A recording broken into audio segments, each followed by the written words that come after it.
12 items or less. The express lane. That's where they stick all the newbies like me. My name's Marcus. I just got hired here at Barnaby's as a cashier about a week ago. Places like this always hire seasonal help for the holidays, like now, being it's Christmas and all. I was hoping they'd keep me on after the holidays, but after what happened today, I don't know if I even want to go back. I just finished my training yesterday, and today was my first day going solo.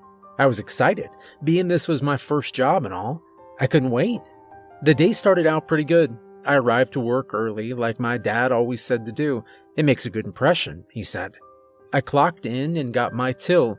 For those of you that don't know what a till is, it's that little black box that holds the money in the register. We have to get a fresh till at the beginning of our shift. By fresh, I mean $125 in coins and bills. Anyway, I walked over to the register, opened the drawer, put in my till, closed the drawer, announced the register was open, and began to ring up customers.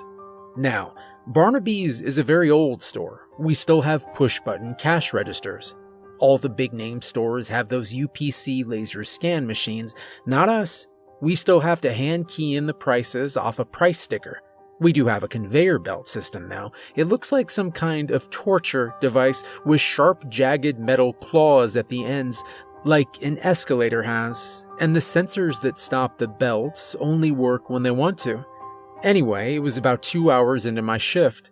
A middle-aged lady, wearing red pants, a green sweater with a white button-up shirt underneath, and what appeared to be a strand of miniature Christmas lights around her neck like a necklace, dangling down almost to the top of her pants, walked into my line. I greeted her with a hello, as we're trained to do. She put her items on the belt. I rang her up and told her the price. Then it happened. She bent over, handing me the money, her necklace hitting the conveyor belt. It started moving, fast. It caught her necklace, yanked her down face first onto the belt, and dragged her into the metal claws. It happened so quick. She screamed as the claws tore open her face, blood spewing everywhere. She tried pulling herself free, but every time she did, the belt would pull her face back down into the claws. She was screaming, kicking, and thrashing her arms all around. Luckily, Jim, the meat manager, was behind her. He was involved in an incident last year, but that's a different story. He whipped out his box cutter and cut the woman's necklace, freeing her. She fell back into his arms, her face mangled. Her left cheek ripped completely off. Her left eye was dangling out of its socket. Blood was pouring out of her face. I covered my mouth and forced the vomit back down my throat. There were pieces of flesh sticking out of the claws on the conveyor belt, blood on the belt, the register, and the floor. Not to mention poor Jim. He was covered in blood as well. I was in shock. I'd never seen anything like that before, only in horror movies, but this was real life. She started shaking and twitching, gasping for air. Then she just passed out. Her body went limp. I thought she was dead. Several people vomited, as others fainted. Some were just standing there, videotaping on their phones. What the hell is wrong with these people? Someone must have called the cops, because they showed up and shut the store down. The paramedics arrived and tended to the woman. They made sure she was still breathing, bandaged her up, and took her away. The cops took our statements and left.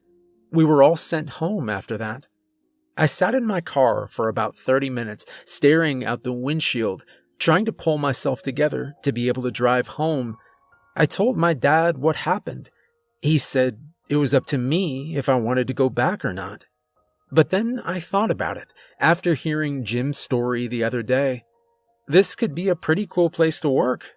I'm definitely going back. I can't wait to see what happens tomorrow. Merry Christmas. Morning. Welcome to Barnaby's. I've been saying for the last 35 years. Hi, I'm Pat Barnaby. I own this place. I've seen some really strange and horrible things happen here, but before I get into that, let me give you a little bit of background on this place. Barnaby's is a very old store. It's been in my family for many generations, going all the way back to my great-great-great-grandfather back in 1929.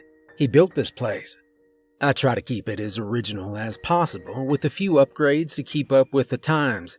Anyway, I've been told by various family members that he won this piece of land in a poker game. They say he won with aces and eights, the dead man's hand. For those of you that don't know why they call it the dead man's hand, that's the poker hand that frontier lawman Wild Bill Hickok was said to be holding when he was shot from behind and killed by Jack McCall. I don't know everything about the poker game story, but what I do know through research is that this piece of land was once occupied by Native Americans and used as a burial ground. Some say this land is even cursed. That would explain everything. I didn't really believe in such things, but I do now. I've asked all my employees, past and present, to write down any horrible events or strange occurrences they have witnessed in story form and turn them into me. I've got a couple so far, so I thought I'd write my own. This is why I started my research. It was about 4:30 in the morning, about 2 weeks ago. I was home in bed asleep. I got a call from our alarm company. They said that the motion detectors at our store were going off. So I got up, got dressed, and headed to the store. As soon as I pulled in, something felt off. I blew it off and parked the car. I got out and immediately heard the sound of Indian war cries off in the distance. It's got to be the wind or something, I thought. I started walking to the store. The cries got louder and closer. I started hearing the sound of galloping horses along with the war cries. I started freaking out. I ran the rest of the way to the store, keys in my hand. The sounds were right behind me now. I got to the door, put the key in the lock, and as soon as I did, the sound stopped.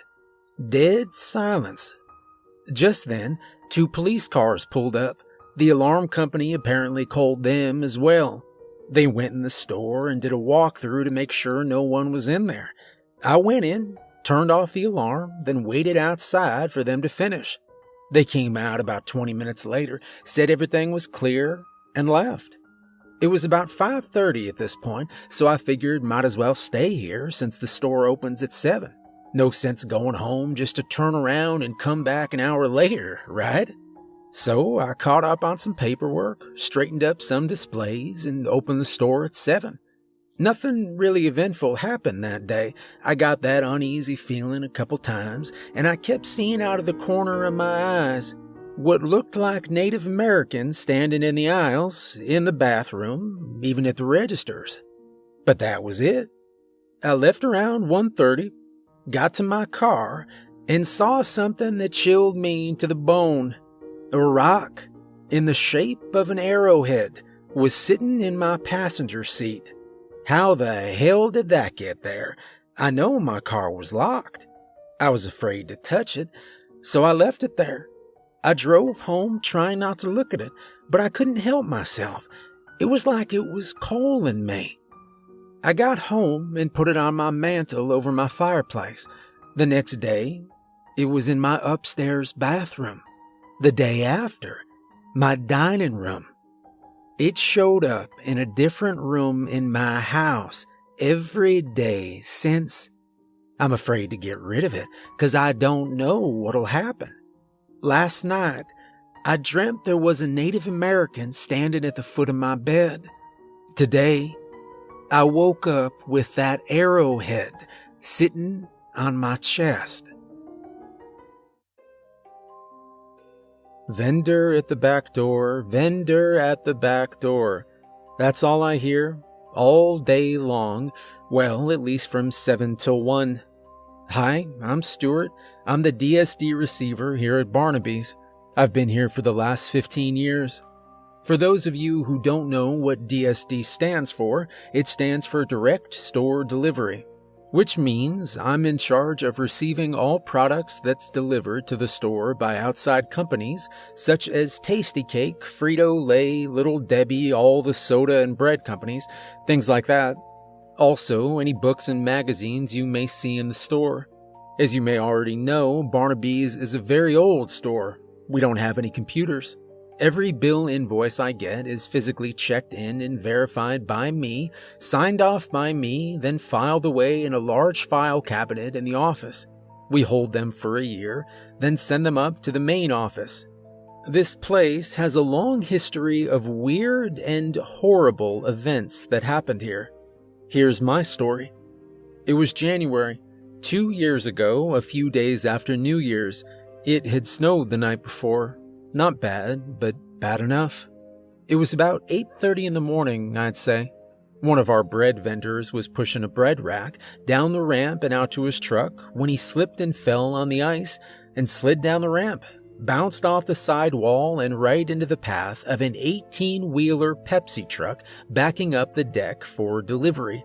The driver tried to stop, but his wheels locked and the whole truck slid on the ice as well. It was too late. He screamed right before the truck ran him over. I've never heard anyone scream like that before. It still gives me nightmares.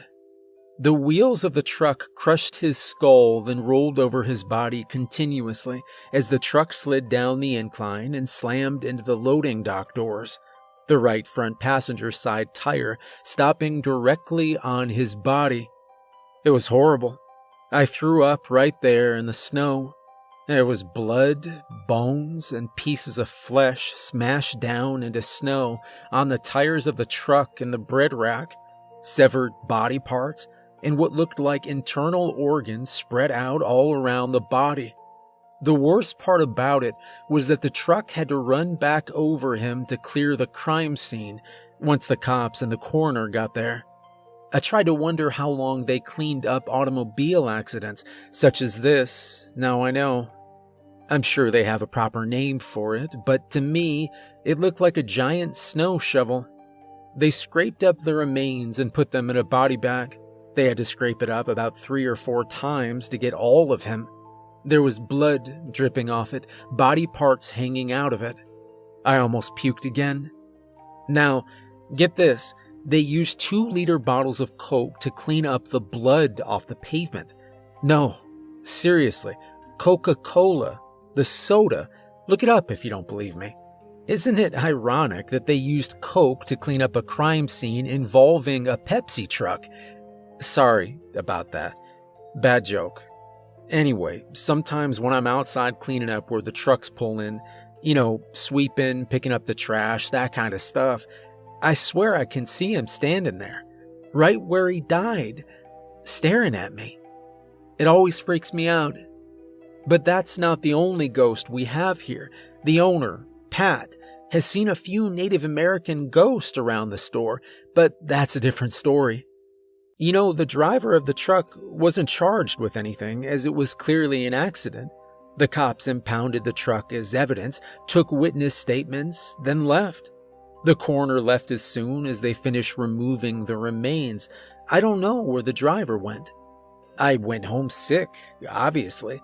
I just couldn't do it anymore. Hell, I'm getting nauseous just thinking about it. I'll never forget that day for as long as I live, and I haven't used a snow shovel since. Clean up aisle 12. Yeah, I'll never forget that day, but that's a different story. Hey there, I'm Steven. I'm the QA here at Barnaby's. For those of you that don't know what QA means, it's short for quality assurance. Yeah, it's just a glorified name for janitor. Now, you have to understand that Barnaby's is a very old store. We don't have one of those big fancy floor scrubber machines like the big name stores do. Nope, I gotta carry a old 10-gallon pickle bucket from the deli around all day, filled with Windex, paper towels, and other cleaning supplies and tools, then fill the same bucket up with hot soapy water with one of those mop squeezing things if I have to mop the floors. I don't really mind though, it's easy money. I've been here about 3 years now and I love it. There's never a dull moment around this place. With all I've seen and the stories I've heard, hell, I can't wait to come to work. Well, as the only QA, my jobs include sweeping and mopping the floors, getting carts, cleaning the bathrooms. Oh yeah, by the way, you people are nasty. Okay, I sure hope your bathrooms at home don't look like that. Shameful. And another one of my jobs is taking out trash. Speaking of trash, have I got a story to tell you? Just last week, about 10:30 in the morning, I just get done cleaning those nasty bathrooms and began to gather the trash. I went outside to check the can out there. It was full as usual. I realized that I hadn't brought out any trash bags, so I went back in to get some. Also bring out a cart to carry the bags in. When I came back out, I saw a large lawn and leaf bag sitting next to the trash can. I went over to it, tried to lift it into the cart. This thing was super heavy. Anyway, I saw my buddy Stuart, the DSD receiver. Yeah, he was outside having a smoke. He don't drink Coke anymore. Don't ask him why. Well, I called him over to help lift it. He agreed, and together we tried. The first attempt, we moved it a little. We digged down deep and gave it everything we had. The next attempt, we lifted it up and off the ground, and then the bottom fell out.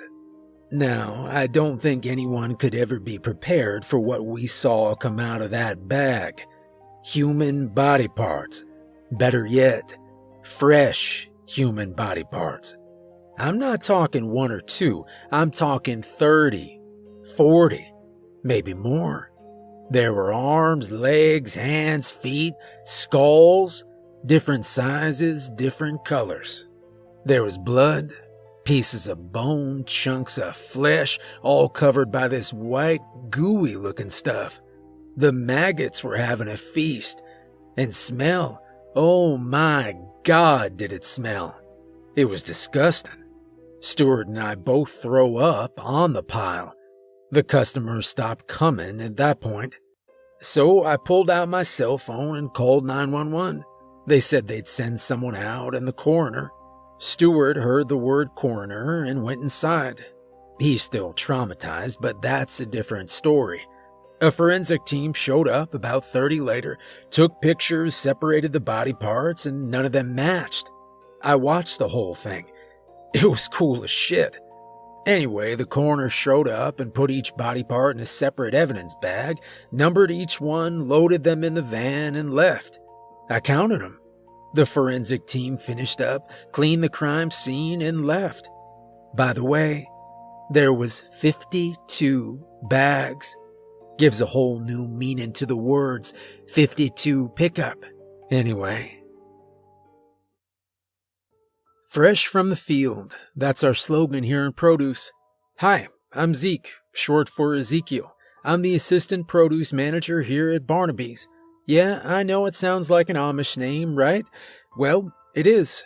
I was raised Amish until my 16th birthday, when Rumspringa began, and when it was over, I decided to stay.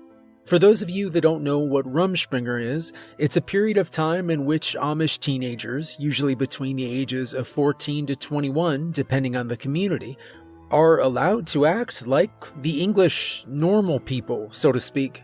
They're allowed to ride cars, listen to music, drink, smoke, have sex, anything the English can do. Then, on their 18th or 21st birthday, again, depending on the community, decide whether they want to live amongst the English for the rest of their lives or return to their Amish ways.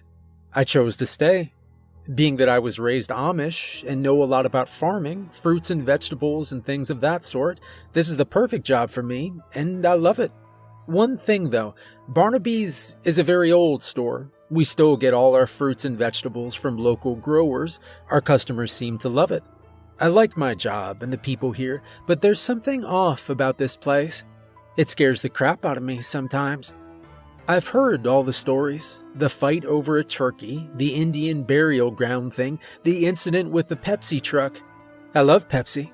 As a matter of fact, I'm gonna go get one right now. Hold on a second. Damn, all out of Pepsi. All I wanted was a Pepsi, just a Pepsi. Yeah, most of you won't get that reference, but it's okay though. Some of you will. My jobs include ordering, price changes, setting up displays, anything the manager can do. Simply because when she's not here, someone has to do it. All produce associates are responsible for filling the department, cleaning the shelves, baling cardboard, and making bales, which leads me to my story. It was the end of March 2013, right before Easter. We were busy as hell. People were buying everything. We were putting out product left and right, which created a lot of cardboard to be baled. In case you haven't noticed, I like to talk. Anyway, I needed a break from all the craziness after some old lady in one of those riding shopping cart things. I think they call it a mart cart or something like that. I don't know. Anyway, she slammed that thing right into our giant diamond nut display, knocking it over, spilling over 40 pounds of loose nuts all over the place. It was a nut-tastrophe. I just walked away. I went to the prep room, grabbed the cart of cardboard, and took it to the back room to bale it. The baler was full, like usual, so I had to make a bale. Now, the baler is a very dangerous piece of equipment. It's basically a large hydraulic press. You throw the cardboard into the chamber below, close the safety gate, hit the down button, and a large metal press comes down and crushes the cardboard. When the chamber's full, you have to empty it. Hence the phrase, make a bale. I saw the QA guy, Steven, roaming around back there. I asked him to give me a hand. He didn't think it was funny, but that's a different story. Anyway, he agreed and grabbed a pallet to put the bale on. I grabbed the baling wire, started to wrap it around the bale. Now, baling wire is a very thin piece of wire and have been known to break. We finished wrapping the bale, put the pallet in place, closed the gate, hooked up the chains so the bale would eject, and hit the up button. Steven and I stepped to the side. Anyone who's worked in the grocery business for more than a week knows to stay clear of a bale being made. Well, apparently no one told Stephanie, the deli manager. She walked by just as the bale was ejecting. One of the wires snapped and came back flying fast. It hit her directly on the side of her face, right over her left eye, and slicing her diagonally across it. She fell to the ground screaming and grabbed her face, blood pouring out of her fingers. Steven and I ran to help her. Now, I've seen many accidents like this when I was growing up, so it didn't faze me. But to add insult to injury, Steven threw up on Stephanie's lap. That's so gross. Anyway, I moved her hands. It was a bloody mess, like something for a bad 80s horror movie. Her eye was hanging out of its socket, her nose ripped completely off as well as her right cheek.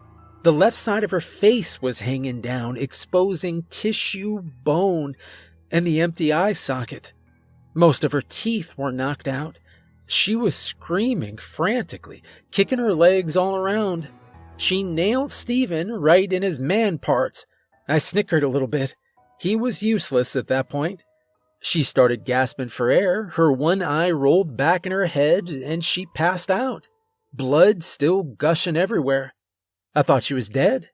I picked her up, ran out of the back room, through the store, and up to the front, completely covered in blood.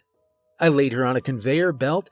Thank God it didn't move, and I called for an ambulance. Customers and employees were screaming, puking, and some even fainted. I saw some goth chick standing to the side, videotaping on her phone. Kids these days. Well, the ambulance showed up and made sure she was still alive. I didn't see how after losing all that blood, but she was. They put the left side of her face back in place, as well as her eye, then wrapped her entire head in gauze. She looked like a mummy. They loaded her into the ambulance and left. Steven came staggering out shortly after. Pat made him clean up the mess. He wasn't too happy. I heard she's doing okay now. She quit after that. I can't really blame her. We've had a couple deli managers since, but they didn't last too long with all that happens here. We're looking for one now, so if you're interested, give us a call. 10:15 in progress, officers respond. We get that call at least once a week. There's always something going on at Barnaby's. Hello, my name's Reggie. I'm the town sheriff. I've been for the last 20-something years. For those of you that don't know what 1015 means, that's the police code for civil disturbance. Now, first and foremost, Barnaby's is a very old store. I remember my parents shopping there when I was a child, as their parents shopped there as well. My officers and I have responded to many calls to that store, such as fights, freak accidents, alleged intruders, among other things. Over the years, I've become quite friendly with the owner, Pat. He must have excellent insurance to cover all the incidents that have happened there. He mentioned a while back about stories he's collecting, so I thought I'd throw mine into the mix. Now, I served as a Marine for a short period of time before becoming sheriff. As a Marine, I've seen my share of blood, guts, and death, both here in the U.S. as well as overseas, but nothing compares to what I encountered one early September morning at Barnaby's. The last time I was there, before this, I ran into a guy I went to high school with, Steven something. He found a bag of body parts, but that's a different story. Well, I was working the graveyard shift, which I volunteer to do at least once a month. This night just so happened to be my night. It's a night I will never forget. It was about 2 a.m. We'd gotten a noise complaint from a civilian in the neighboring housing development. They reported the loud sound of metal to metal coming from Barnaby's. Dispatch announced the call. Here we go again, I said to myself. I notified dispatch that I would be handling the call, flipped on the red and blues, and made my way to the store. I radioed over to the other officer working the shift with me and told him to meet me there. I arrived first. I did a quick pass around the outside of the building, per protocol, and discovered one of the large metal loading dock doors moving up slowly, then dropping down fast, all on its own, creating the sound that was reported. I parked my car directly in front of them, my headlights shining on the door. The store was closed, so I knew no one should be in there. I informed dispatch that I was on scene and to stand by for further instruction. At which time, the other officer pulled up beside me. We looked at each other. I gave him the ready-go signal and we exited our vehicles. The moment we did, we both heard the sound of tom-tom drums. It seemed to be surrounding us. We draw our weapons and proceeded to walk towards the doors. The sound was deafening. I'm sorry about all the details, but as a cop, details are very important. So we're about 5 feet away from the slamming doors and I announced, "Sheriff's Department, come out with your hands up." No response. The drumming stopped. Apparently, the similar thing happened to Pat a few months back, but that's a different story. So we reached the doors and decided that we would have to jump and roll into the back room while the bay door was going up, calculating it perfectly. I went first. I holstered my weapon. The door went up halfway. I jumped and rolled into the darkened back room, drawing my weapon once again. I motioned for the other officer to come in, a decision I would later regret. Unfortunately, he wasn't so lucky. The bay door went up about halfway. The officer attempted his jump. Just as he landed on the concrete floor, the door slammed down with immense force, crushing his skull and his body underneath it. I knew he was dead. He left behind a wife and a 4-year-old boy. I had to inform his wife. I immediately contacted dispatch through my shoulder mic and called an officer down in need of assistance. Now, in complete darkness, I drew out my flashlight, flicked it on, and I looked around at my surroundings. There was blood and brains splattered all over a stack of pallets, a pallet jack, and the bay door. I said a prayer, then turned and walked slowly through the back room, shining my flashlight left and right. A few times I could have sworn I saw something move above the coolers. Suddenly, a blood-curdling scream. the ground starting to shake and every light coming on, flickering and buzzing in random patterns. Pallets started flying through the air. Another scream. A phantom wind came and blew me hard against the back wall.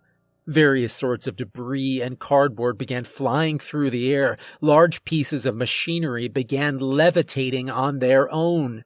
The drums began again. Louder this time. 2-liter bottles of soda began levitating, then smashing forcefully to the ground, repeatedly. Large shelving began tumbling over, smashing its contents all over. The drumming continued. Every door began opening, then slamming shut. The office door, the cooler doors, even the loading dock doors, repeatedly slamming down on the officer's bloody, mutilated carcass. I screamed, closed my eyes, and unloaded my weapon, the full clip, blindly in any direction. I felt a fear like I've never felt before, not even in the war. I knew I was gonna die. I slid down the wall into a sitting position, opened my eyes, and saw a tomahawk appear out of thin air, whirling fast, coming directly at my head. I screamed once again, then lost consciousness. I was told days later the members of the town's fire department and coroner team found me, about 30 minutes later, shaking, sweating, and mumbling to myself. The entire back room in complete shambles. I don't remember them finding me at all. First thing I remember is waking up in that hospital bed 2 days later. Doctors said that besides a few bumps and bruises, I was fine. I took a couple days off to try and get my head straight, but I still have the nightmares sometimes. I don't respond to calls at Barnaby's anymore. Never again and never will. I'm not ashamed to say, that place scares the bejesus out of me, and I'm a cop. I'm sitting in my patrol car, writing this, at the donut shop across the street from the store, and I hear 10:15 in progress. Officers respond. Can I try a slice of that? If I had a nickel for every time I've been asked that question, I could buy my own deli and be my own boss. Anyway, how are you doing today? I'm Melanie. I'm the new deli manager here at Barnaby's. I've been here for about a week now.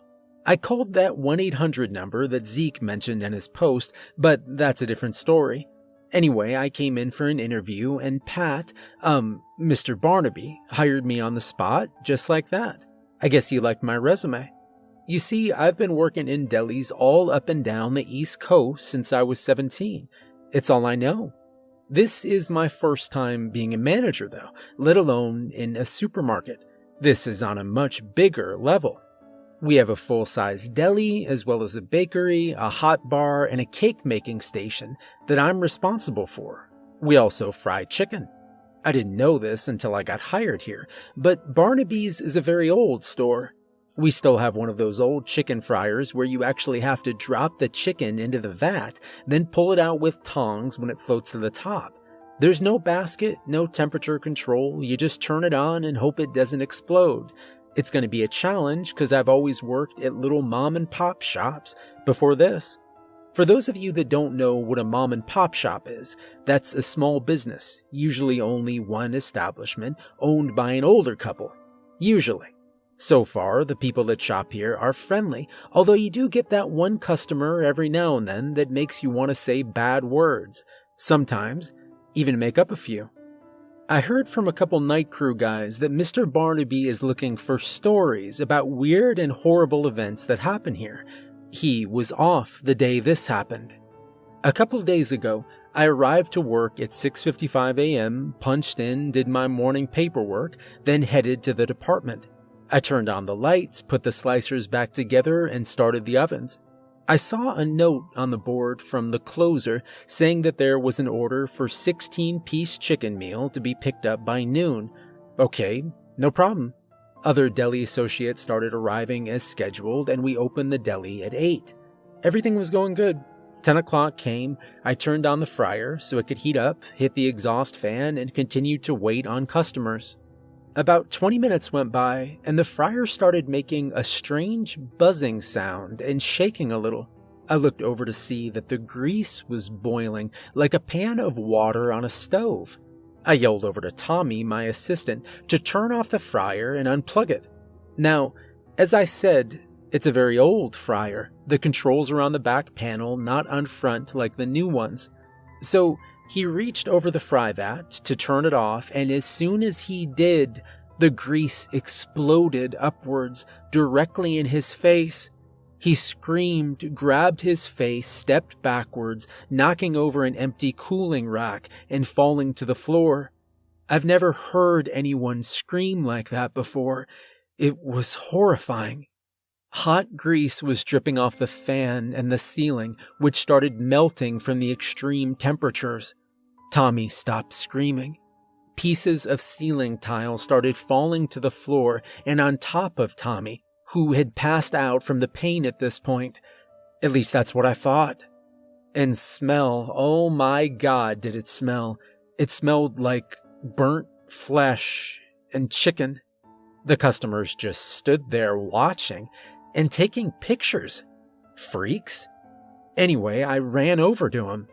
Now, I probably shouldn't have done this, but I grabbed his wrist and moved his hands away from his face. His skin was melted together and looked like string cheese as I pulled them apart. I turned my head and threw up right on a tray of cherry turnovers. I glazed them up real good. I'm never eating cheese again, that's for sure. The blood was pouring everywhere. Pieces of flesh started falling off his face, as well as burnt muscle and tissue, exposing his skeletal bones. His eyes completely burned away. I knew I was wrong. He wasn't passed out. He was dead. One of the other associates ran and called the cops. They showed up and shut the store down.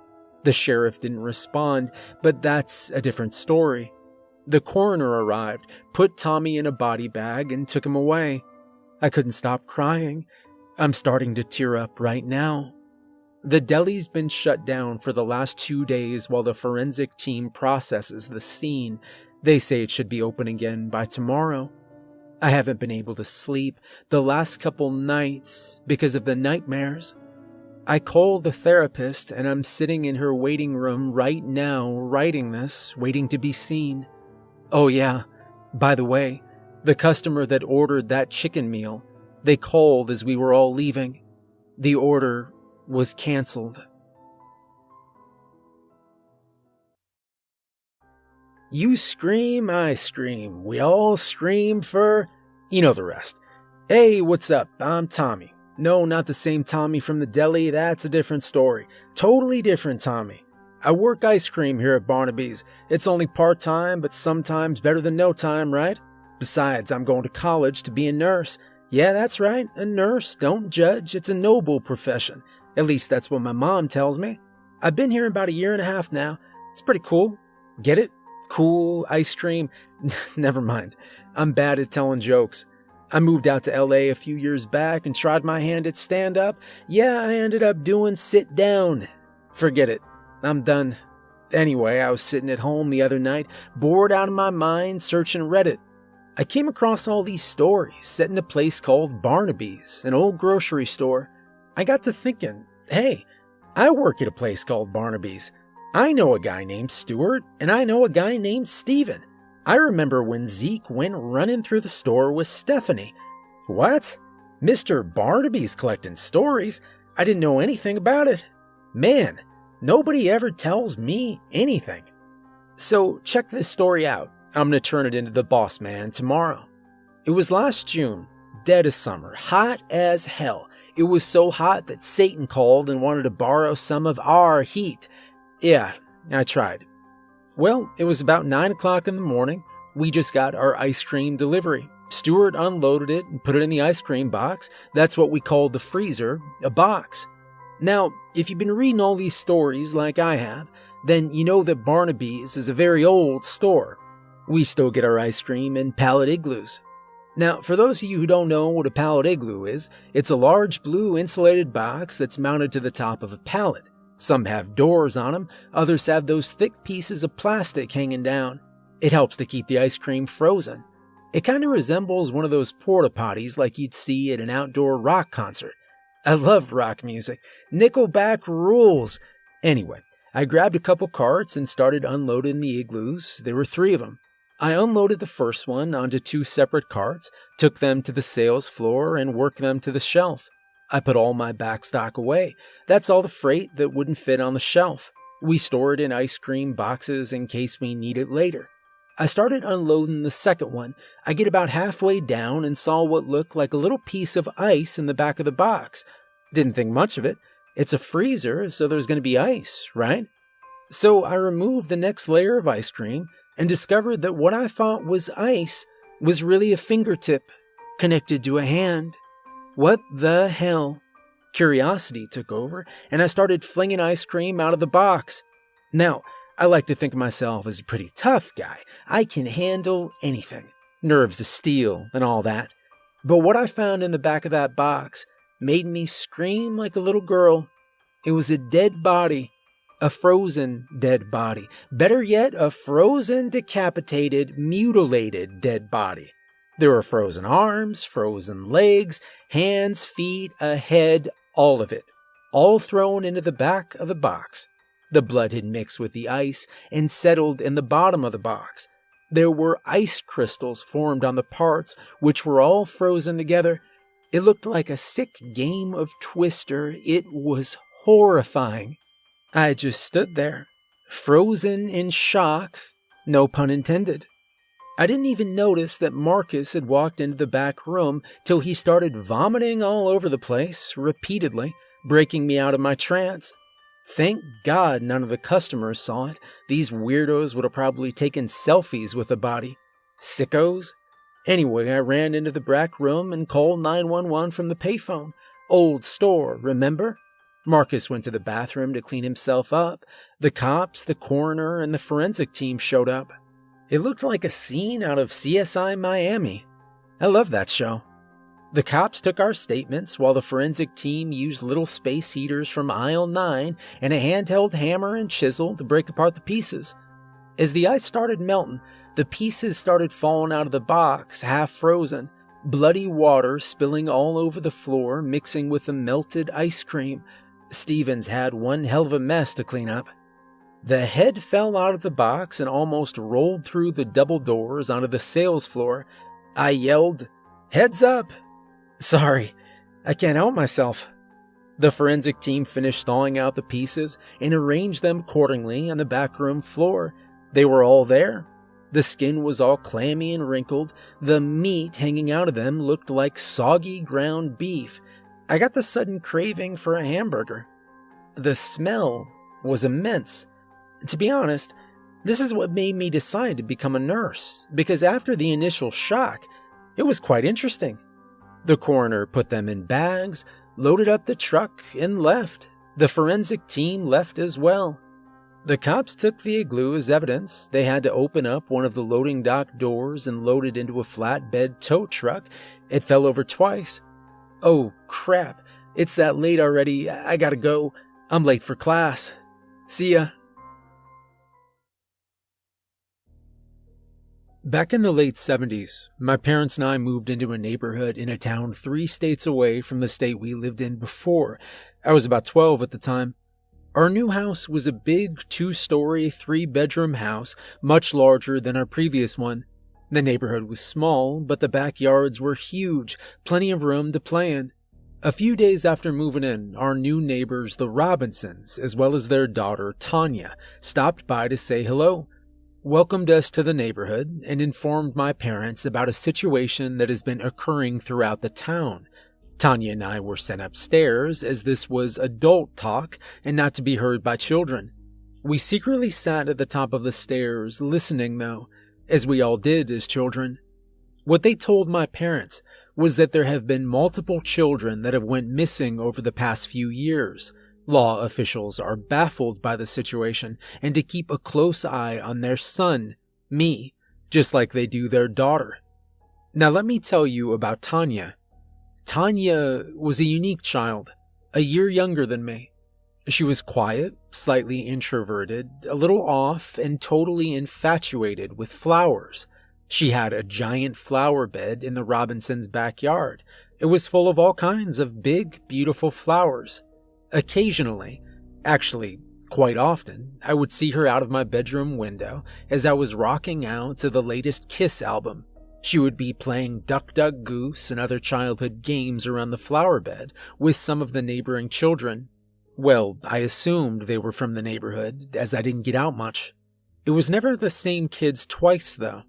The funny thing about it was, after every time she had friends over, I'd see her through the bedroom window, late at night, tending to her flowers, singing songs, and dancing around the flower bed. I chalked it up to her uniqueness at first, then I started to notice that every morning after the visits, the flower bed got a little bigger, and soon after, another big, beautiful flower appeared. I started to avoid Tanya at that point. This went on for about 1.5 years, until her flower bed practically consumed the whole backyard. I wanted to tell my parents, but I had no proof, and Tanya freaked me out a lot. Then one day, the Robinsons and Tanya just disappeared, vanished. They left behind their car, all their belongings, and even the flower bed.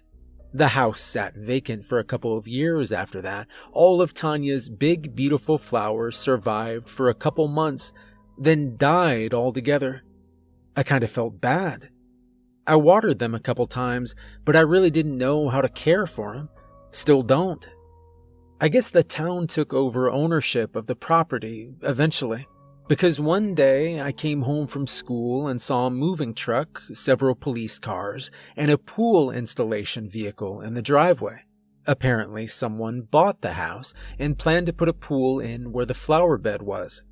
A couple days later, newspaper articles revealed that the pool company began digging up the flower bed and discovered the skeletal remains of an adult male, an adult female, and over 50 remains of small children buried underneath the flower bed. DNA later identified the remains as those of David Robinson, adult male, Denise Robinson, adult female, and many of the children reported missing over the last 5 years. Tanya was never found, nor was she ever seen again. Well, my last statement isn't actually true. Hello, my name is Donovan Mitchell. I'm a longtime customer here at Barnaby's. I've been shopping here for years. Let me tell you, Barnaby's is a very old store. I love it here. The prices are good, and you get a nostalgic feeling just walking through the door. Not to brag or anything, but I just celebrated my 22nd anniversary with my wife, Jillian, a couple days ago, but that's not important. Anyway, I overheard a couple of the workers talking about strange and unusual things that have happened here and that the owner is looking for stories about such things. I don't know if this fits into that category. Hell, I don't even know if I'm going to give it to him. What do you think? I woke up a couple days ago and found my honey-do list sitting on the counter in the kitchen. It's my day off, and my wife had to be at work at 8, so I got to run errands. For those of you that don't know what a honey-do list is, it's a list usually given to the man by his wife, his girlfriend, or significant other, whatever the case may be, of certain things that need to be completed that day. I got my list, drank my coffee, drank more coffee, then decided to get started.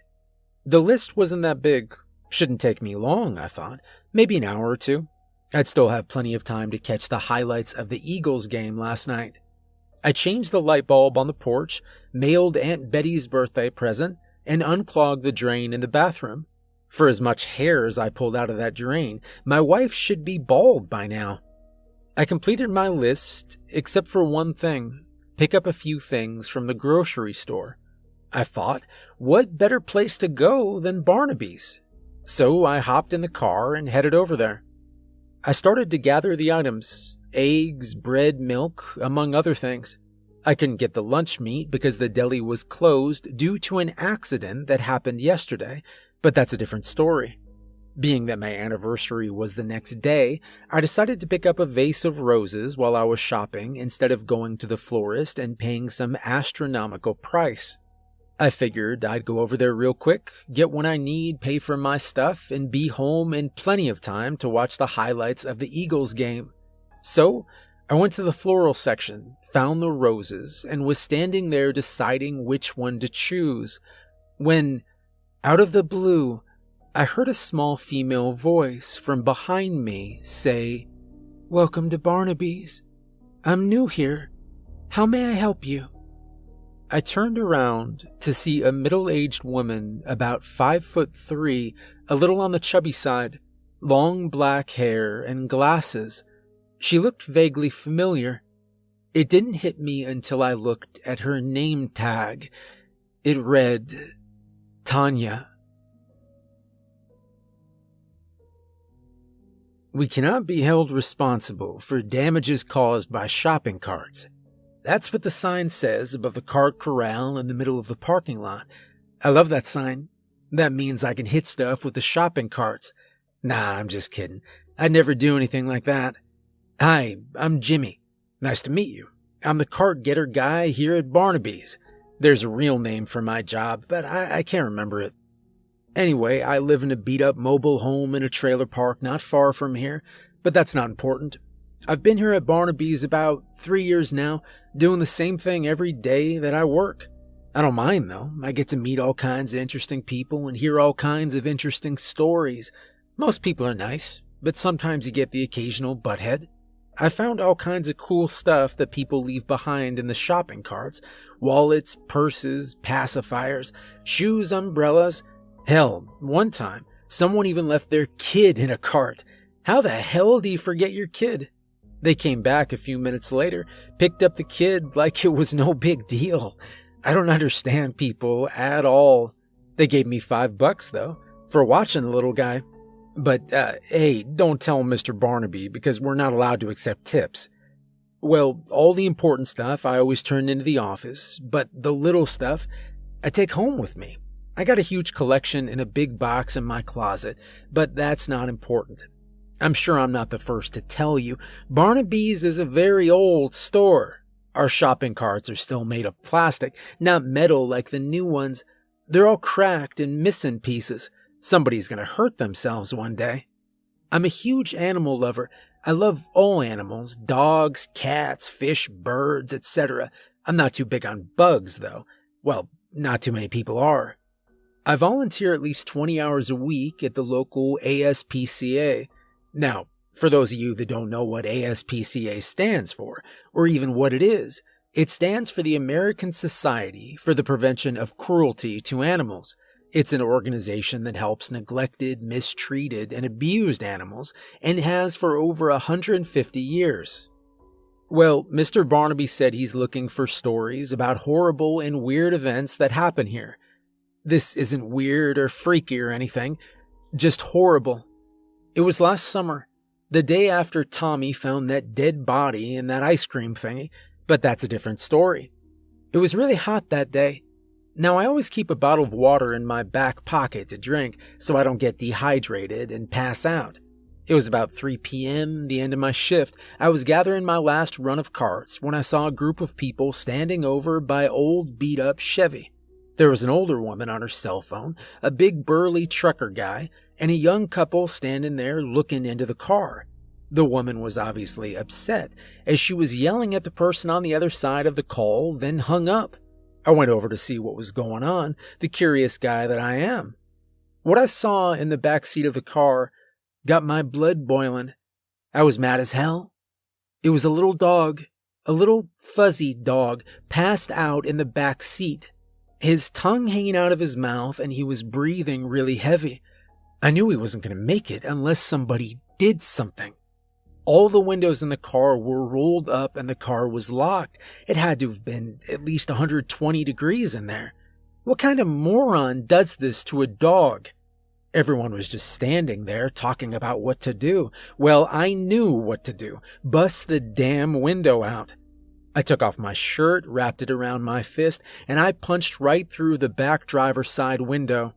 The shirt didn't really help, though, as the glass cut my hand and wrist pretty good. There was blood dripping everywhere, but I didn't care about that. I cleared the glass from around the window and reached in the car and grabbed the little guy. His body was limp. He was still breathing, though. That was a good sign. His eyes were rolled back into his head and he was whining a little bit, but I knew I had to act fast. I laid him in the grass as it was cooler than the concrete. I took the bottle of water out of my back pocket and dumped it a little bit at a time on top of him, rubbing it into his fur to bring his body temperature back down. After a minute or so, he started to come back to life. I picked him up and was holding him as he licked my face. Just then, I heard an angry voice from behind me say, "What did you do to my car?" The dog went from sweet and lovable to vicious and mean in 2 seconds flat. He was barking and growling, going crazy. I turned around to see a guy, about mid-30s, wearing old, dirty, nasty clothes. He looked like he hadn't bathed since Jesus walked the earth. And smell, oh my God, did he smell. He smelled like old sweat, dirt, and feet.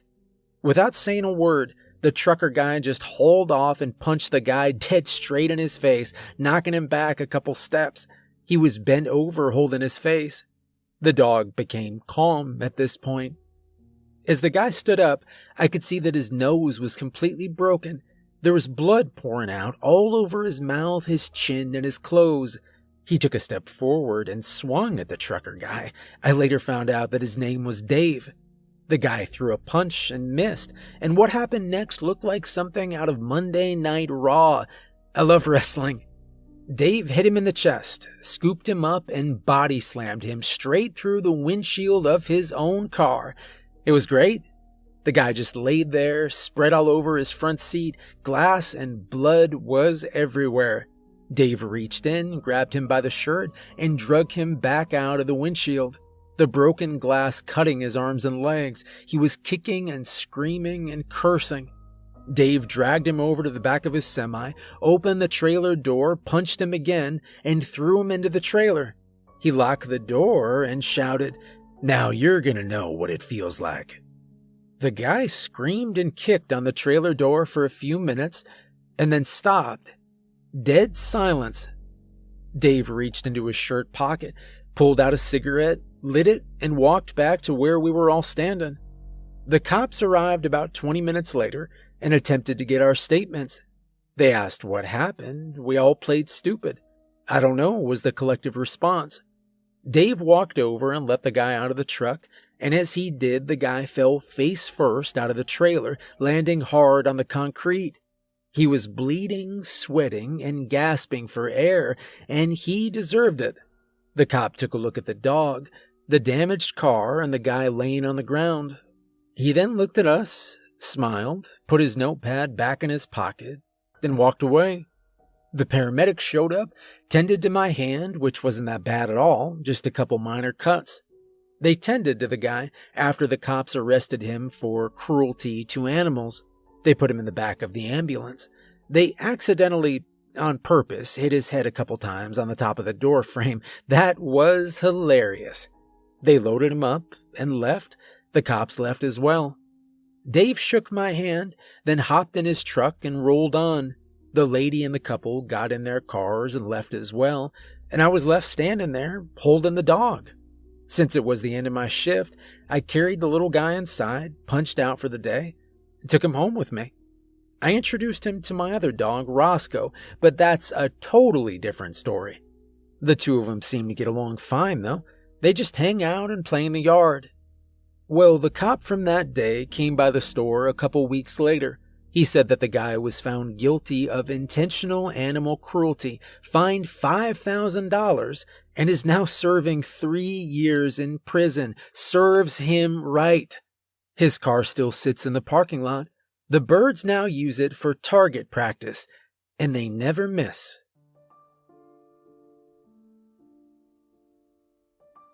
Thank you for stealing at Barnaby's. That's what I tell all the shoplifters I catch, as the cops are putting them in their cars and taking them down to the station. You see, if they didn't try and steal stuff, I wouldn't have a job, so it's kind of like job security for me. Anyway, hi, I'm Winston. I'm the LP guy here at Barnaby's. For those of you that don't know what LP stands for, well, unless you've been living under a rock your whole life, you already know what it stands for, but I'm going to tell you anyway. It stands for Loss Prevention, which means I keep an eye out for employee theft, customer theft, fraudulent coupons, overbilled invoices, things like that. Anything that would cause Barnaby's to lose money in any way, shape, or form. Now, I'm sure you've been told this before, but Barnaby's is a very old store. We don't have one of those 24-hour DVR recording systems like the big-name stores do. We still record everything on VHS tapes using an old VCR system. We have to change the tapes every 8 hours and hope nothing happens during the time that we're changing the tapes. We have a few cameras throughout the store, actually 14 in total. One on each register, one in the cash office, one down the HBC aisle, that's the health and beauty care aisle, by the way, one on every exit door, two in the parking lot, and one in my surveillance room. The cops always come by and review the tapes whenever something happens. Yeah, they've been here a lot. They came by a few days after Jimmy saved that dog from dying in the car last summer. My tapes helped to convict that guy, but that's a different story. I've been here about 35 years now. Yes, I'm that old. I thought I'd seen it all, but I was wrong.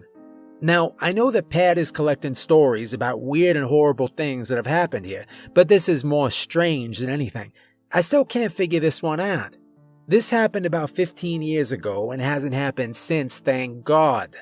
Well, it was way before Pat even took ownership of this place. Back then, it was owned by his father, David. He was a really cool guy, strict but fair.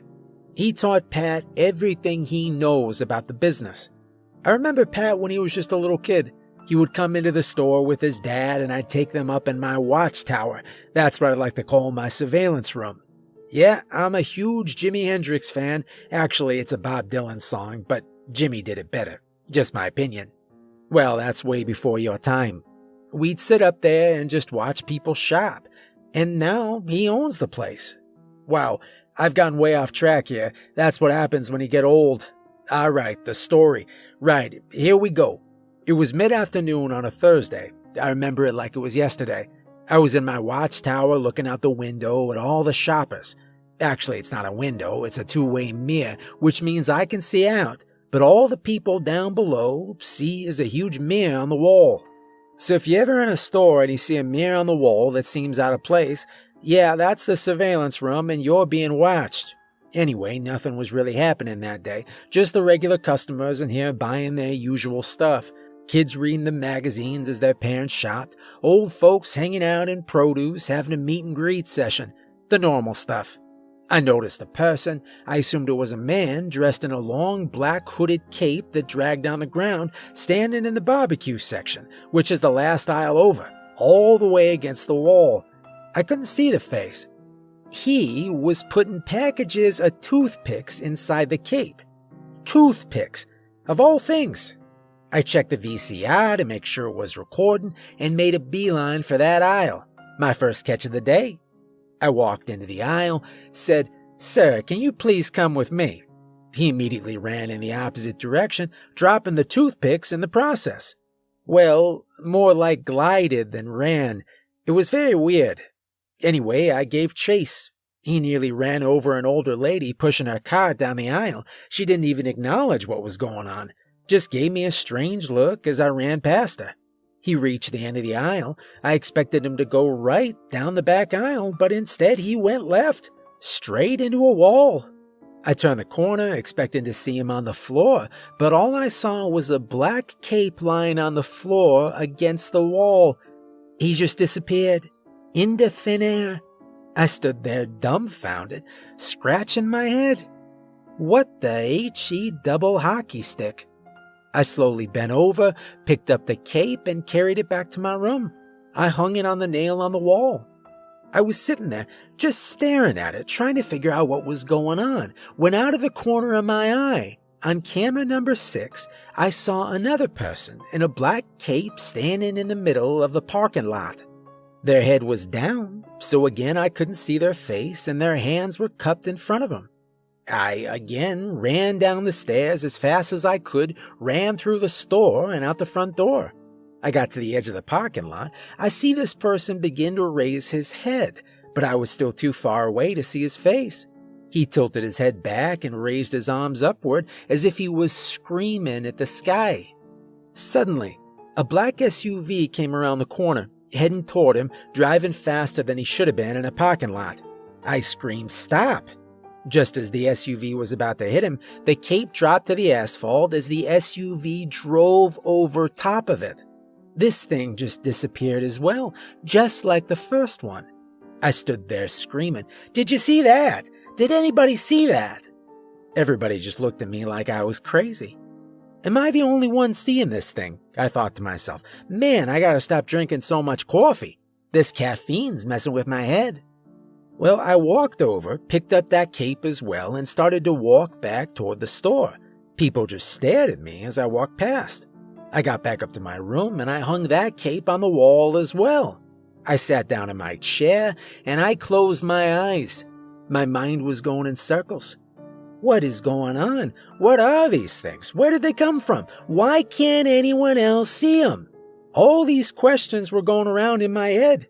Am I crazy? Have I been drugged? Is this for real? Suddenly, I felt an intense burning on my shoulders and massive pressure holding me down in my chair.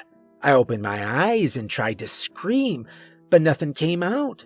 All the monitors, all 14 of them, suddenly lost signal, then simultaneously came back on showing the same camera image. It was the image from on my surveillance room camera. There was a black hooded figure standing behind me, holding me down. My body was paralyzed. I couldn't move. The burning was growing intolerable. My head thrust backwards with the force of 1,000 angry men. I started to hear a low guttural growl, like something from the depths of hell. As the figure leaned its head forward, directly over mine, I should have been able to see its face, but it had no face. What I did see was a dark blanket of nothingness. Then, like a movie being played, I saw still frame photos and short film bursts of Native Americans being brutally slaughtered and tortured, their dead bodies lying in huge bloody mounds and forgotten burial grounds. I've heard this place was built on ancient burial grounds, but I never expected this. It was like one of those brainwashing films that you see in spy movies. It was horrifying. The guttural growl intensified until it was almost deafening. The entire room started to shake. The mirror burst outwards, falling to the sales floor below, and I screamed. The pain and fear then caused me to lose consciousness. I was awoken by David, pounding on the floor and screaming, "Winston, what's going on in there? Open the damn door." I rushed to my feet, opened the door, and saw David standing there. He said, "Oh my God, what happened to you?" I just looked at him, confused and disoriented. I said, "I don't know." I shut the door and turned back into the room and noticed that the cameras had returned to normal. The mirror was back in place and the figure was gone, its cape lay in a ball behind my chair. I quickly stopped the tape and reviewed it. I was sure I caught something on there. But there was nothing. No figure stuffing toothpicks in his cape, just me running through the aisle and toothpicks falling on the floor. No figure almost getting ran over by that SUV, just me running through the parking lot and screaming. No figure holding me down, just me spasming in my chair. No, this can't be happening. I'm not crazy. It happened. I know it did, I said to myself. I reviewed the tapes again, still nothing. I grabbed all the capes and the tape. I ran down the stairs, told David I was leaving, hopped in the car, and I left. I needed to get out of there fast for my own sanity. I threw the capes and the tape in the back seat and burned rubber out of that parking lot. I drove around aimlessly for about an hour, trying to clear my head. But every time I looked in my rearview mirror, I saw the capes and it all came rushing back to me. I saw the town church off in the distance. Now, I was never a very religious man up to that point, but after the day I had, I knew I needed Jesus. I pulled into the church, went to grab the capes and the tape out of the back seat. The capes were gone, disappeared, just like the figures. I started to panic. I grabbed the tape and ran into the church, screaming for someone to help me. Everyone turned and just stared. An older gentleman approached me and introduced himself as Father Thomas, but that's a different story. Well, I told Father Thomas what had happened. I showed him the tape. He took me to his office, played the tape in his VCR, and there was nothing on it. Nothing but snow. Father Thomas suggested he perform a blessing on me, arrange for a baptism. I agreed. I was rebaptized 2 days later and have been an active member of the church ever since. I returned to work the next day with no questions asked. David just shook my hand and said, "I'm glad you're feeling better. Now get back to work." I really miss that man. Well, that's my story. I hope you enjoyed it. May God be with you.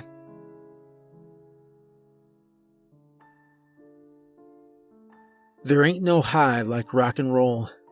Yeah, I love that song. Helix did it back in '83. They're a Canadian band. It's off their No Rest for the Wicked album, in case you want to check it out. That's my motto. I don't need all that other crap to get high. No way. Just give me a Fender guitar, a Marshall stack, and hit it open chord, and I'm there. Hi, my name's Ricky. Ricky Blaze. Well, that's my stage name. My real name is Richard Bellington, but that doesn't sound too rock and roll-ish now, does it? My friends call me Ace, because my favorite guitarist, Ace Frehley from Kiss. Who's Kiss? Are you kidding me? They're only the best theatrical rock band ever. I have all 31 of their albums, plus a few bootlegs, and I've seen them live in concert at least 15 times. Last time I went to see him, I went with Donovan. He's a customer here. He's deathly afraid of that girl that works in the floral section, but that's a different story. Well, I play guitar in an 80s hard rock, heavy metal cover band called Blackened Image. Maybe you've heard of us? No. Oh, okay then. Moving on. Well, I work dairy here at Barnaby's. It's not the most glamorous job in the world, but hey, it pays the bills. I mess with the LP guy, Winston, a lot. He follows me around, watching me. I guess he thinks I'm going to steal stuff because of my long hair and tattoos. I like to take stuff from one aisle, carry it around a little bit, and then drop it off in another aisle just to mess with him. I heard he had a breakdown or something years ago, but that's a different story. Now, let me tell you, Barnaby's is a very old store. The pallet jacks we use to unload the trucks are ancient. We don't have any of this multi-battery powered electric jacks that the big name stores do. No way, we have manual pallet jacks. For those of you that don't know what a manual pallet jack is, it's a piece of machinery that's used to move pallets from one place to another. It has two metal forks on wheels, connected to a safety bar on wheels, connected to a metal crank handle with an adjustable lever attached to it. You have to manually roll it into the open end of a pallet, then push down the lever, then crank it up by repeatedly pushing the handle up and down. This will raise the pallet. Then pull it to wherever you're going and hope you're strong enough to pull the 4,000 plus pound pallet that's on it, then push the lever up to lower it into place. It's really a pain in the butt. Anyway, a couple of guys have told me that they've turned stories into Mr. Barnaby about weird and strange things that have happened here. Now, this story's gonna rock your socks off. I've never seen anything like this before. I even wrote a song about it, but that's a different story. Before I tell you this, I cannot emphasize enough that I do not use drugs of any sort, and I gave up drinking 18 years ago. This was not a hallucination caused by either of the two. Now check this out. It was late August, around 8 o'clock in the morning. There was a full moon the night before. Now everyone knows a full moon brings out the crazies, and a lot of weird stuff happens during that time. We just received our diary truck. Stuart let the driver in, then went out front for a smoke, leaving just me and the driver alone in the back room. Now, our contract with the supplier says that the driver must unload the pallets from the truck and place the pallets on the back room floor, and the associates will pick them up when they need to go. It's a liability issue or something, I don't know. Well, he opened the roll-up door to the truck, and immediately we heard a low squeaking noise coming from inside the truck. I thought it was the refrigerator unit going bad, but I was way wrong. The driver and I put the large metal plank across the opening between the loading dock floor and the back of the truck. The driver then started to unload the pallets. After each pallet, the squeaking noise got louder. 4 pallets of freight and 3 pallets of milk later, the noise was almost deafening. All that remained at that point was a full pallet of eggs. The driver took the jack into the truck, went under the pallet, jacked it up, and started to unload it from the truck. Apparently, he didn't have the pallet jacked up high enough because it hit the metal plank, causing it to shift and fall down into the opening. The front wheel of the pallet jack then fell into the opening as well.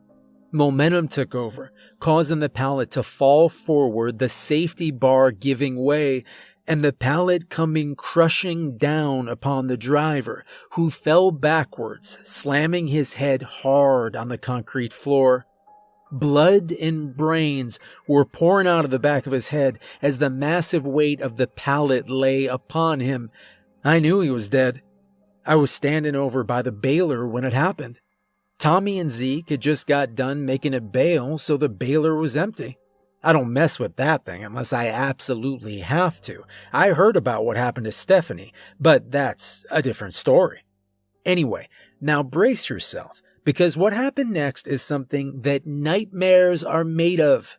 As the pallet of eggs came crashing down on the driver, the eggs obviously broke.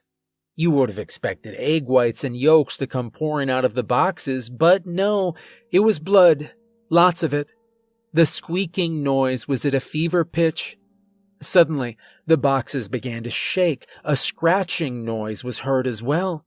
The boxes began to rip open, and these things came flying and crawling out.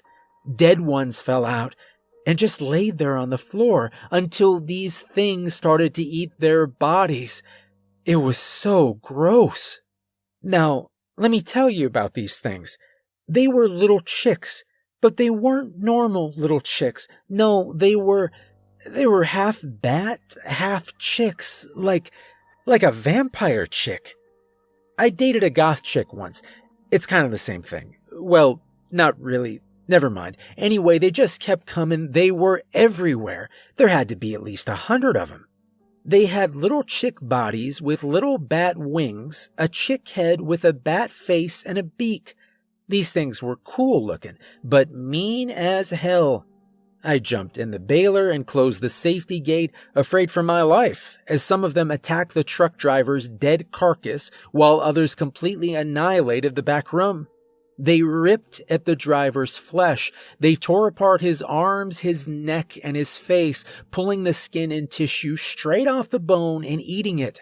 They gouged out his eyes with their beaks and ate them too, like an eyeball meatball. Blood was everywhere. It was horrifying. Through the safety gate, I saw them finish off the driver until there was nothing left but skeletal remains. Meanwhile, the others were tearing open bags of sugar, boxes of cereal, cases of water, among other things, creating a huge mess all over the backroom floor. I pulled out my phone and I dialed 911. I didn't know how to explain what was going on, so I just told them there was an accident and to send out the cops, the coroner, and animal control. I hung up on him just on time to see one of these things fly into a 2-liter bottle of Coke. Its beak penetrated the bottle, and the pressure blew him and the soda straight across the back room, slamming into the bay doors. That was hilarious. I had to hold back the laughter so they wouldn't find me hiding in the baler. Anyway, the little guy was okay though. He got up, shook it off, and went back to eating stuff. The cops and animal control showed up about 10 minutes later, sirens blaring. I guess the sirens hurt their ears because they all stopped at the same time. They let out a blood-curdling squeak in unison. Some ran for the small opening between the fallen pallet and the bay door, trying to escape through the field beyond the store. Others ran through the double doors onto the sales floor. Horrific screams of terror could be heard soon after. I opened the safety gate and climbed out of the baler. I ran to the bay door and saw these things running in a pack through the field and heading towards the neighboring housing development. There was nothing I could do. I turned around and headed for the sales floor. The screams were getting louder and more intense. I walked through the doors, turned the corner, and saw what I can only describe as the attack scene from The Birds, that old Alfred Hitchcock film. Groups of these things were attacking the customers and eating their flesh just like the truck driver. People were running and screaming, jumping over the dead bodies as these things tore at the hair and clothes until they succumbed to their attack and fell to their death. I hid behind a huge Velveeta cheese display so they couldn't see me. Suddenly, multiple gunshots could be heard. Many large metal canisters came flying from the front of the store, smashing into walls, displays, and the floor, releasing what I assume was tranquilizer gas into the air. I began to cough violently, and I passed out. I woke up about a half an hour later in the back of an ambulance. The doors were wide open, and from my point of view, I could see multiple ambulances and coroner vehicles. EMTs and coroner personnel were loading dead bodies into the back of them. Animal control personnel were pushing huge boxes that read hazardous waste on the side. They loaded it into the back of a flatbed truck, then left. The ambulances and coroners as well. The cops came and took my statement, and then they left too. I was released from the ambulance as there was nothing physically wrong with me. I stood there in the parking lot with the other survivors, some employees, some customers. People were crying, shaking, and talking about what happened. I was just glad to be alive. For some strange reason, the cops didn't shut the store down this time. They told Pat it was safe to go back to work, which was odd. Pat did shut down the store for a little while, though. He made Steven and the rest of us clean up the mess on the sales floor in the back room, then opened the store back up about an hour later. By this time, it was about 12:30. I was getting hungry, so I decided to take my lunch. After all that, you wouldn't think I'd be hungry, but I've got a stomach of steel. I watch too many horror movies for stuff like that to affect me. Well, I went in the cooler and grabbed my lunch bag. Ironically, my girlfriend made me a chicken salad sandwich with some chips. I know, right? Anyway, I sat down at the break room table, started to eat. Suddenly, I heard a little squeaking noise coming from behind the trash can. I thought to myself, oh crap, not again. I grabbed somebody's umbrella that was sitting by the wall and prepared to beat the living crap out of this thing if it tried to attack me. I gently moved the trash can away to find a little chick, a normal little chick, just sitting there, shaking and chirping like it was scared. I picked him up and fed him some of my sandwich. If he only knew. I guess he was hungry, 'cause he stopped chirping at that point. I kept him in my jacket pocket till the end of my shift, then took him home with me. I brought him to all our band practices, and we're thinking about making him the band mascot. What do you think? It took me a while to come up with a name for him. Then I thought about it. I decided to name him Gizmo.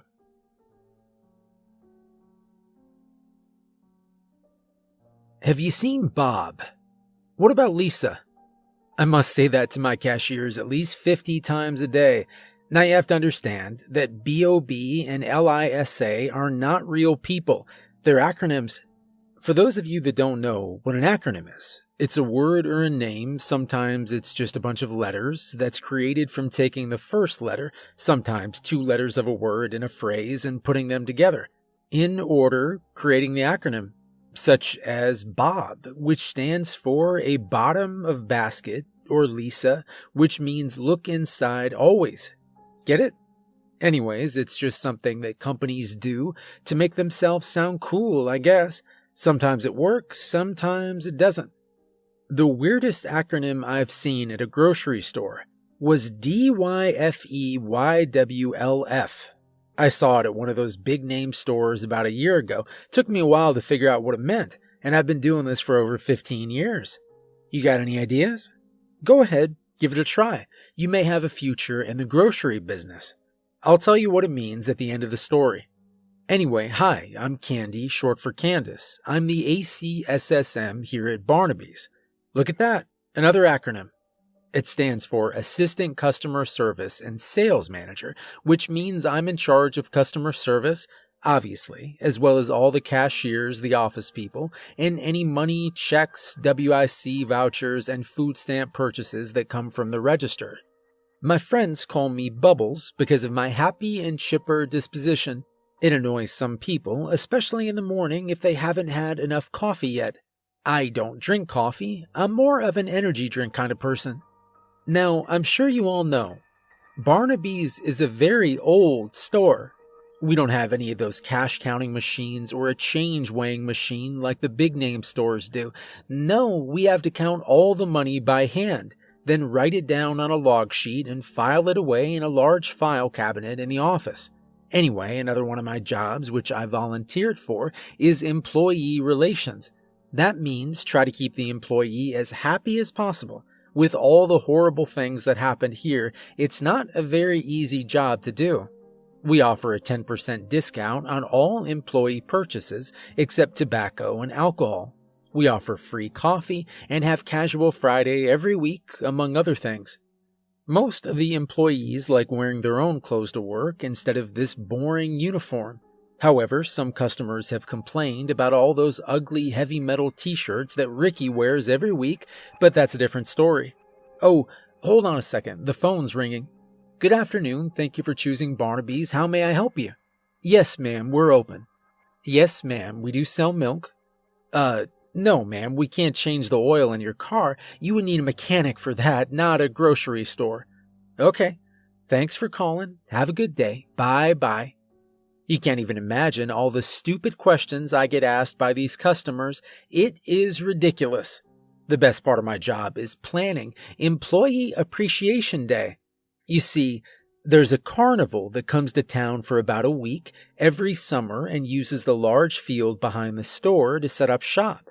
Pat lets them use the field for free in exchange for allowing employees and their families to get in for free and ride all the rides for free with proper identification, of course. Everyone has a great time. Well, they did. Until this past summer. It was mid-June, about 8 months ago. Pat brought in temps from the temp agency to cover the boost in sales we get during this week. I was on call in case something major happened. It was a bright, sunny day, not a cloud in the sky. The carnival had rolled into town a few days earlier, complete with their food stands, kid rides, adult rides, game booths, a petting zoo, and various other carnival rides and animal attractions. This year, they even had a huge Ferris wheel. This thing must have been about 400 feet tall. It was monstrous. I've never seen one that big. It was about 2 in the afternoon. Everything was going great. People were smiling, laughing, having a good time. Jim and his family were enjoying a funnel cake under the big oak tree. Marcus and his girlfriend were walking hand in hand down the midway. Stuart, Stephen, and Zeke were standing in line together to ride that pirate ship ride. Pat volunteered himself for that Dunk Your Boss game. He was soaking wet. It was hilarious. Anyway, Reggie, the town sheriff, still hasn't stepped foot on the property. He was hanging out in his patrol car eating donuts. Melanie and her girlfriend were chowing down on some chicken by the merry-go-round. Tommy and his girlfriend were enjoying an ice cream cone together. It looked like that scene from Lady and the Tramp. Tanya was off on the side of the building, talking to the flowers or talking to herself. You never know with her. Jimmy was hanging out with the kids over at the petting zoo. He truly loves animals. Winston was videotaping everything because that's what he does. Ricky and one of our regular customers were walking around with headphones on, playing air guitar and air drums. They looked ridiculous. Ricky had that little chick he found on a leash. It was waddling behind him, but that's a different story. Various other employees were scattered around enjoying the festivities. There were kids walking around with huge stuffed animals, young lovers holding hands eating cotton candy, old folks sitting on benches watching the crowd while the carnival jingles and animal noises echoed in the background. It was truly magical. I was in the merchandising booth. Pat, being the entrepreneur that he is, decided to have t-shirts, baseball caps, coffee cups, keychains, things of that sort, printed up, and we'd sell them for $5 a shot. They said things like, "Barnaby careful," "I survived Barnaby's," and "Barnaby's shop till you drop." That was our biggest seller. People were buying these things left and right. We could hardly keep up. We did so well with it that Pat decided to sell them in the store on a regular basis. Come on by and pick yours up today. As I said, everything was going great. Suddenly, all the animals started acting strangely, like they knew something was going to happen. All the horses at the pony ride started jumping around and kicking, bucking the riders off their backs. Then they took off, running through the field on a frenzy. One lady's foot got caught in the stirrups, and she was dragged about 50 yards. She was a bloody mess, but she was okay, though. The cows all laid down and began mooing wildly. The bulls began snorting like demons ready to strike. The chicken were running around like their heads were cut off. They were all going crazy. It was quite disturbing. Everyone just stopped and stared at the barns. Suddenly, we heard what sounded like a sonic boom. You know, the sound a plane makes when it breaks the sound barrier. The vibration from the sound was so intense that it shook the ground violently, causing several people to fall to the ground, several tents and small buildings collapsing as well, crushing the people inside. The sky turned dark gray as the wind picked up drastically, growing more intense with every passing moment. Dust and debris flying everywhere. The carnival workers tried desperately to stop the rides and remove the riders. The on-the-ground rides were somewhat successful, only a few injuries there. But the off-the-ground rides weren't so lucky. As the wind blew harder, I can only describe it as the force of a tornado.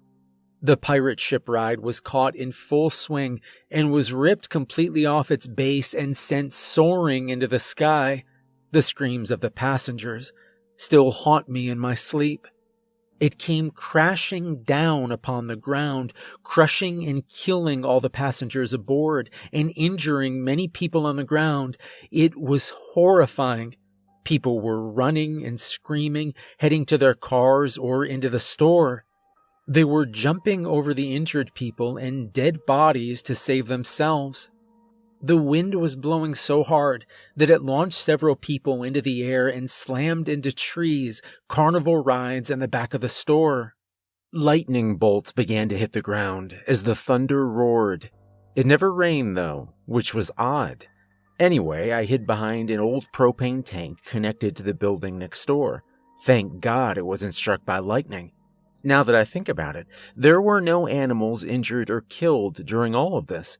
The wind never touched the barns or the petting zoo. All the animals were alive and accounted for, which was very odd, but a good thing nonetheless. From my point of view, I could see that the midway was totally demolished. Dead bodies lay amidst the twisted metal and bloody stuffed animals. The merry-go-round began spinning extremely fast from the wind. It broke free from its axle and was launched into the sky, soaring through the air like a frisbee. I heard they found it smashed into an old abandoned house out on Chestnut Street, but that's a different story.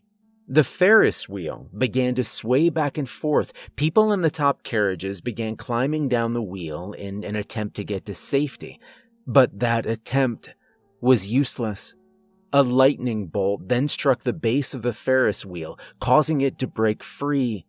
The wind then pushed it over, and it came crashing down on the back of the store. Barnaby's had been severely damaged, and just like that, it was all over. The wind stopped, the sky was clear again, the sun came out, like nothing ever happened. I crawled out from behind the propane tank and took a look around. The carnage was devastating. There were bodies everywhere, not just dead bodies, but bloody, severed pieces of bodies. some with chunks of metal sticking out of them. I didn't even look inside the store. People were bleeding, people were crying. I nearly broke down and cried myself. I pulled myself together and called 911. They said they already had a few reports of what was going on, and ambulances and EMTs were on their way. As I was walking around, helping people up, I noticed something really strange. There was no damage done to any of the surrounding buildings and property, just Barnaby's. It was like the storm's full intention was to destroy this place. The ambulances and EMTs showed up shortly after and tended to the survivors. The cops showed up, except for Reggie, and taped off the property with that yellow tape of theirs. The coroner showed up and gathered up all the dead bodies as well as the pieces with that snow shovel-looking thing. Then they all left. I heard later that the body count was in the hundreds. We lost 7 employees that day, as well as a few temps. After everyone had left, I was walking around looking at the damage when I noticed Pat down on his knees, staring at the store and crying. That's the first time I ever saw that man cry. I went to console him when out of the corner of my eye, I saw a little Native American boy standing at the edge of the property. I turned to face him. He bent down and tapped the ground 3 times, then stood up and disappeared. I just walked away. Maybe now's not a good time, but I promised that I would tell you what that acronym meant at the beginning of the story. It stands for, Did you find everything you were looking for? Well, I drove by the store the next day and saw Pat out there boarding up the front window. On one of the boards was a sign that read, For sale by owner. A wave of emotion came over me. I pulled my car into an abandoned parking lot and just sat there, thinking about everything that has happened at that store. Some were good, some were bad, but it was always eventful. There was never a dull moment. 2 weeks later, I drove by on my way to a job interview and saw the front window boarded up, but I didn't see the for sale sign, however. I did see another sign on the front grass. It read, Coming soon, Cartwright Cinema. There's nothing in the dark that's not there in the light. That's what I always believed until I bought that place. I never believed in ghosts, spirits, weird energies, or anything paranormal, but I do now. Hello. I'm Catherine Cartwright. I bought the property where a place called Barnaby's, an old grocery store, used to be until a freak storm hit, but that's a different story. I'm originally from Southern California, yep, SoCal. My friends call me Kitty Cat, as in meow. Plus, I sometimes make a purring sound when I breathe. It's a medical condition I've had since I was younger. Well, I moved here about 8 years ago. I used to work at my father's metal building company, but I've always had an interest in movies. I love movies, any kind of movie. Action, adventure, comedy, drama, romance, you name it. I've always wanted to own my own theater. So, I moved out here to pursue that dream, and I did it. I now own Cartwright Cinema. We're a small multiplex movie theater company. I own a small theater a few towns over, and I was thinking of branching out.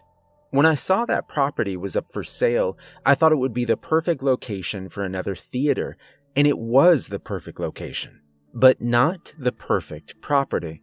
Part of the agreement I made with Mr. Barnaby when we signed the contract was if any weird or strange things happened, I would write it down and give it to him. When he asked me to do this, I thought, why not? Nothing's gonna happen. That stuff's not real. Boy, was I wrong. Let me start from the very beginning. As I said earlier, I was thinking of branching out, so I grabbed my laptop one day and started to search properties for sale throughout the state. I came across that property as a result of a computer glitch. I started to type properties for sale, and before I could even get out the word property, the listing popped up. That was odd, I thought. I never even knew that place existed. The property was in a good location, the middle of town, a high-traffic area, and had an extremely low price. It was a developer's dream. Yes, the building was damaged, and the grounds were tore up, but since it was old and an all-brick building, it was nothing that a mason and a landscaping team couldn't fix. I called the realtor at the number listed in the ad and agreed to pay the asking price without even seeing the place first. Well, besides the pictures in the ad, that was a bad idea. The realtor called me back a couple days later and said that the owner has accepted my offer and asked if it was possible that we all meet and sign the contract the next day. I agreed. Actually, it's called a land contract.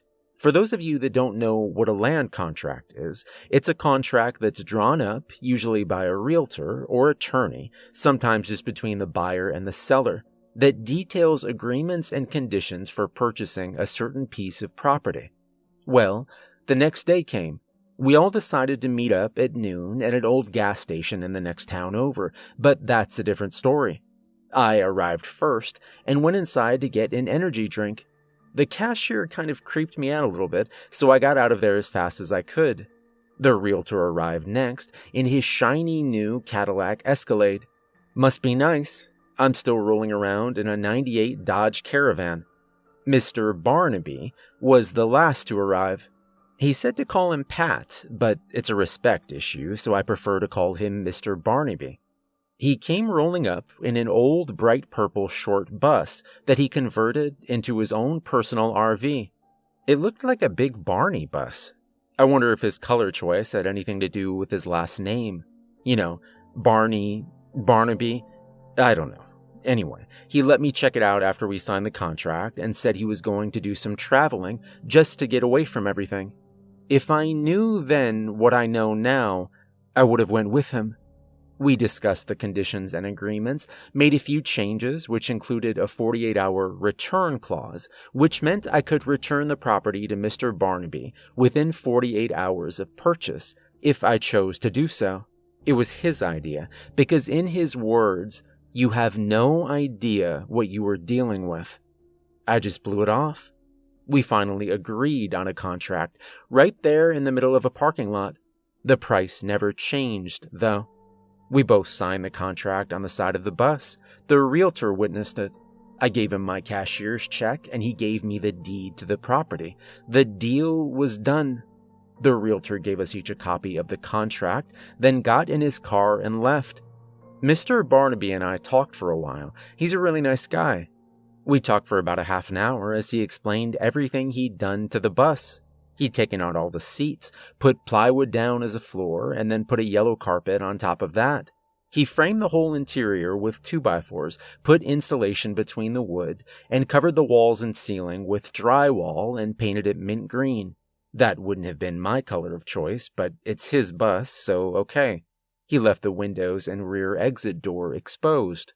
He put a wall behind the driver's seat that went all the way across the bus and put a house door, painted orange, in the middle leading into the back of the bus. He had red curtains on the windows, a gray futon bed, a long black dresser with a light blue coffee pot, a white microwave, and a little 13-inch brown television set with a VCR hooked to it on top. A small black refrigerator on the side of that, and a small white potty chair in the corner. That's kind of gross, but whatever works for him. Yeah, it looked like a box of crayons exploded in there. But I'm getting off track. Back to the story.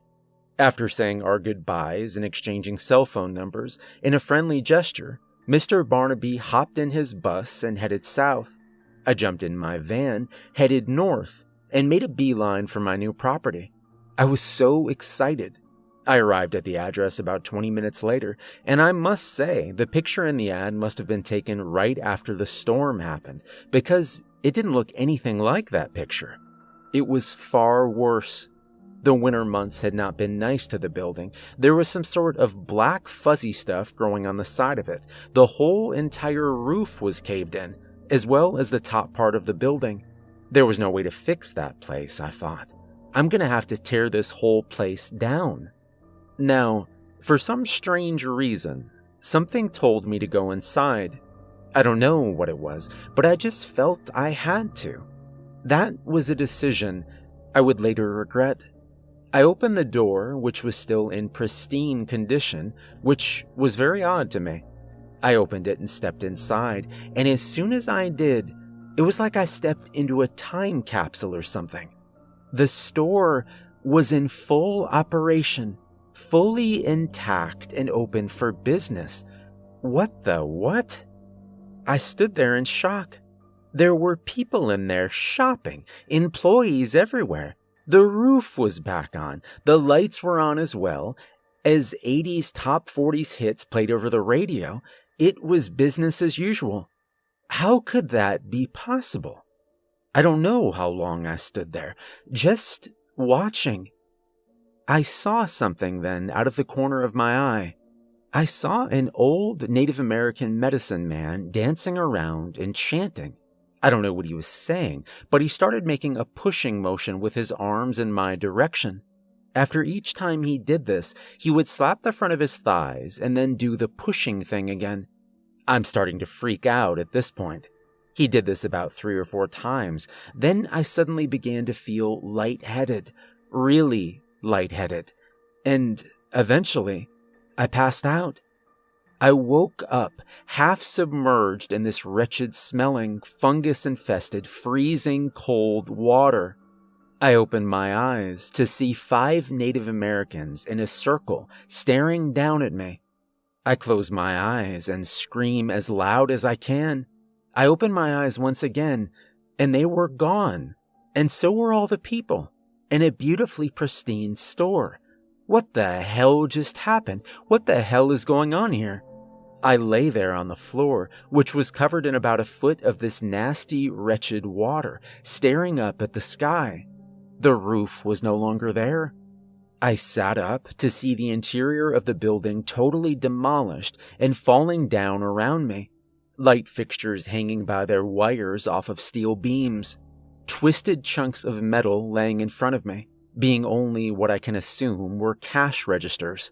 Pieces of wood shelving floating in the water, cans and bags of all kinds of different product floating in the water as well.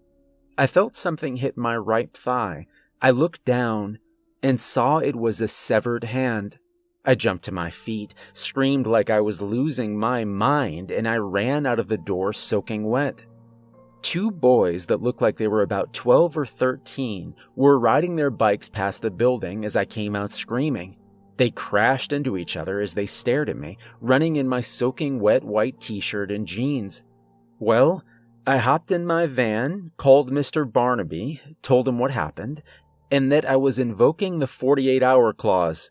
The deal is off. I wanted my money back, and he could keep that place. I swear, I could hear the corners of his mouth rising up to form a smile as he nonchalantly said, "Okay, I thought you would." We agreed to meet at the realtor's office the next day, where I handed him back the deed to the property, and he gave me back my check. We shook hands, and I left. I'm done with that place. I did decide to honor that agreement about writing down anything weird and strange that happened, because I feel this story should be told. About 2 weeks later, curiosity got the best of me. I decided to make the drive back down there. I wanted to take a selfie with a place that changed my whole attitude about the paranormal. I'm no longer a skeptic. That stuff is real. I drove down there and stood on the sidewalk across the street with my back to the building. I pulled out my cell phone from my pocket, turned on my camera app, reversed the camera shoot, and took a picture of me with that dilapidated building in the background. I put my phone back in my pocket, hopped in the van, and drove home. After about 2 hours, I finally got the nerve to look at the picture. What I saw terrified me to the point of tears.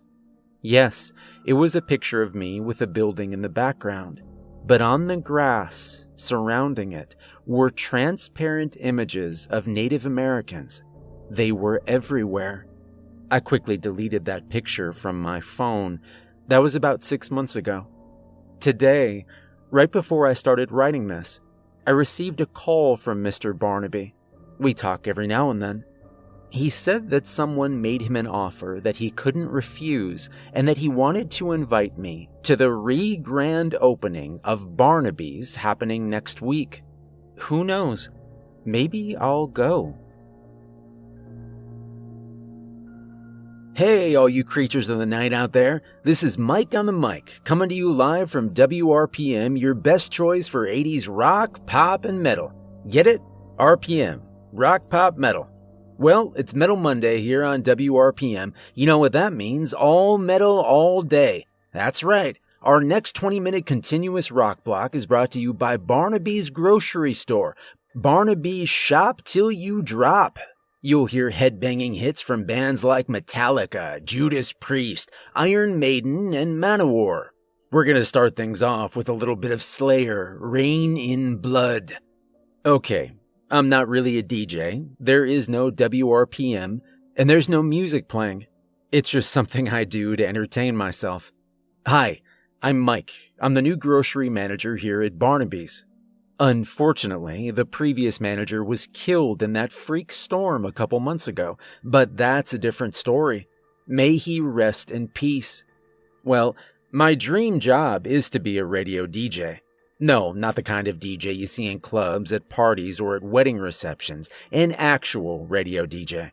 I know, with today's modern technology and apps like Pandora, iHeartRadio, and Google Play, you can be your own DJ. But still, that's what I want to do. As I said, I'm new here. I just got hired on, just as they were getting ready to restock the shelves for the grand opening. I used to work at one of those big-name grocery stores, but I got tired of being a trained monkey. They would tell us what product to put where, what displays to build, when to take them down, and what time you had to get it all done by. It was way too micromanaged. But here at Barnaby's, I get to think for myself. Use my brain a little. I like that.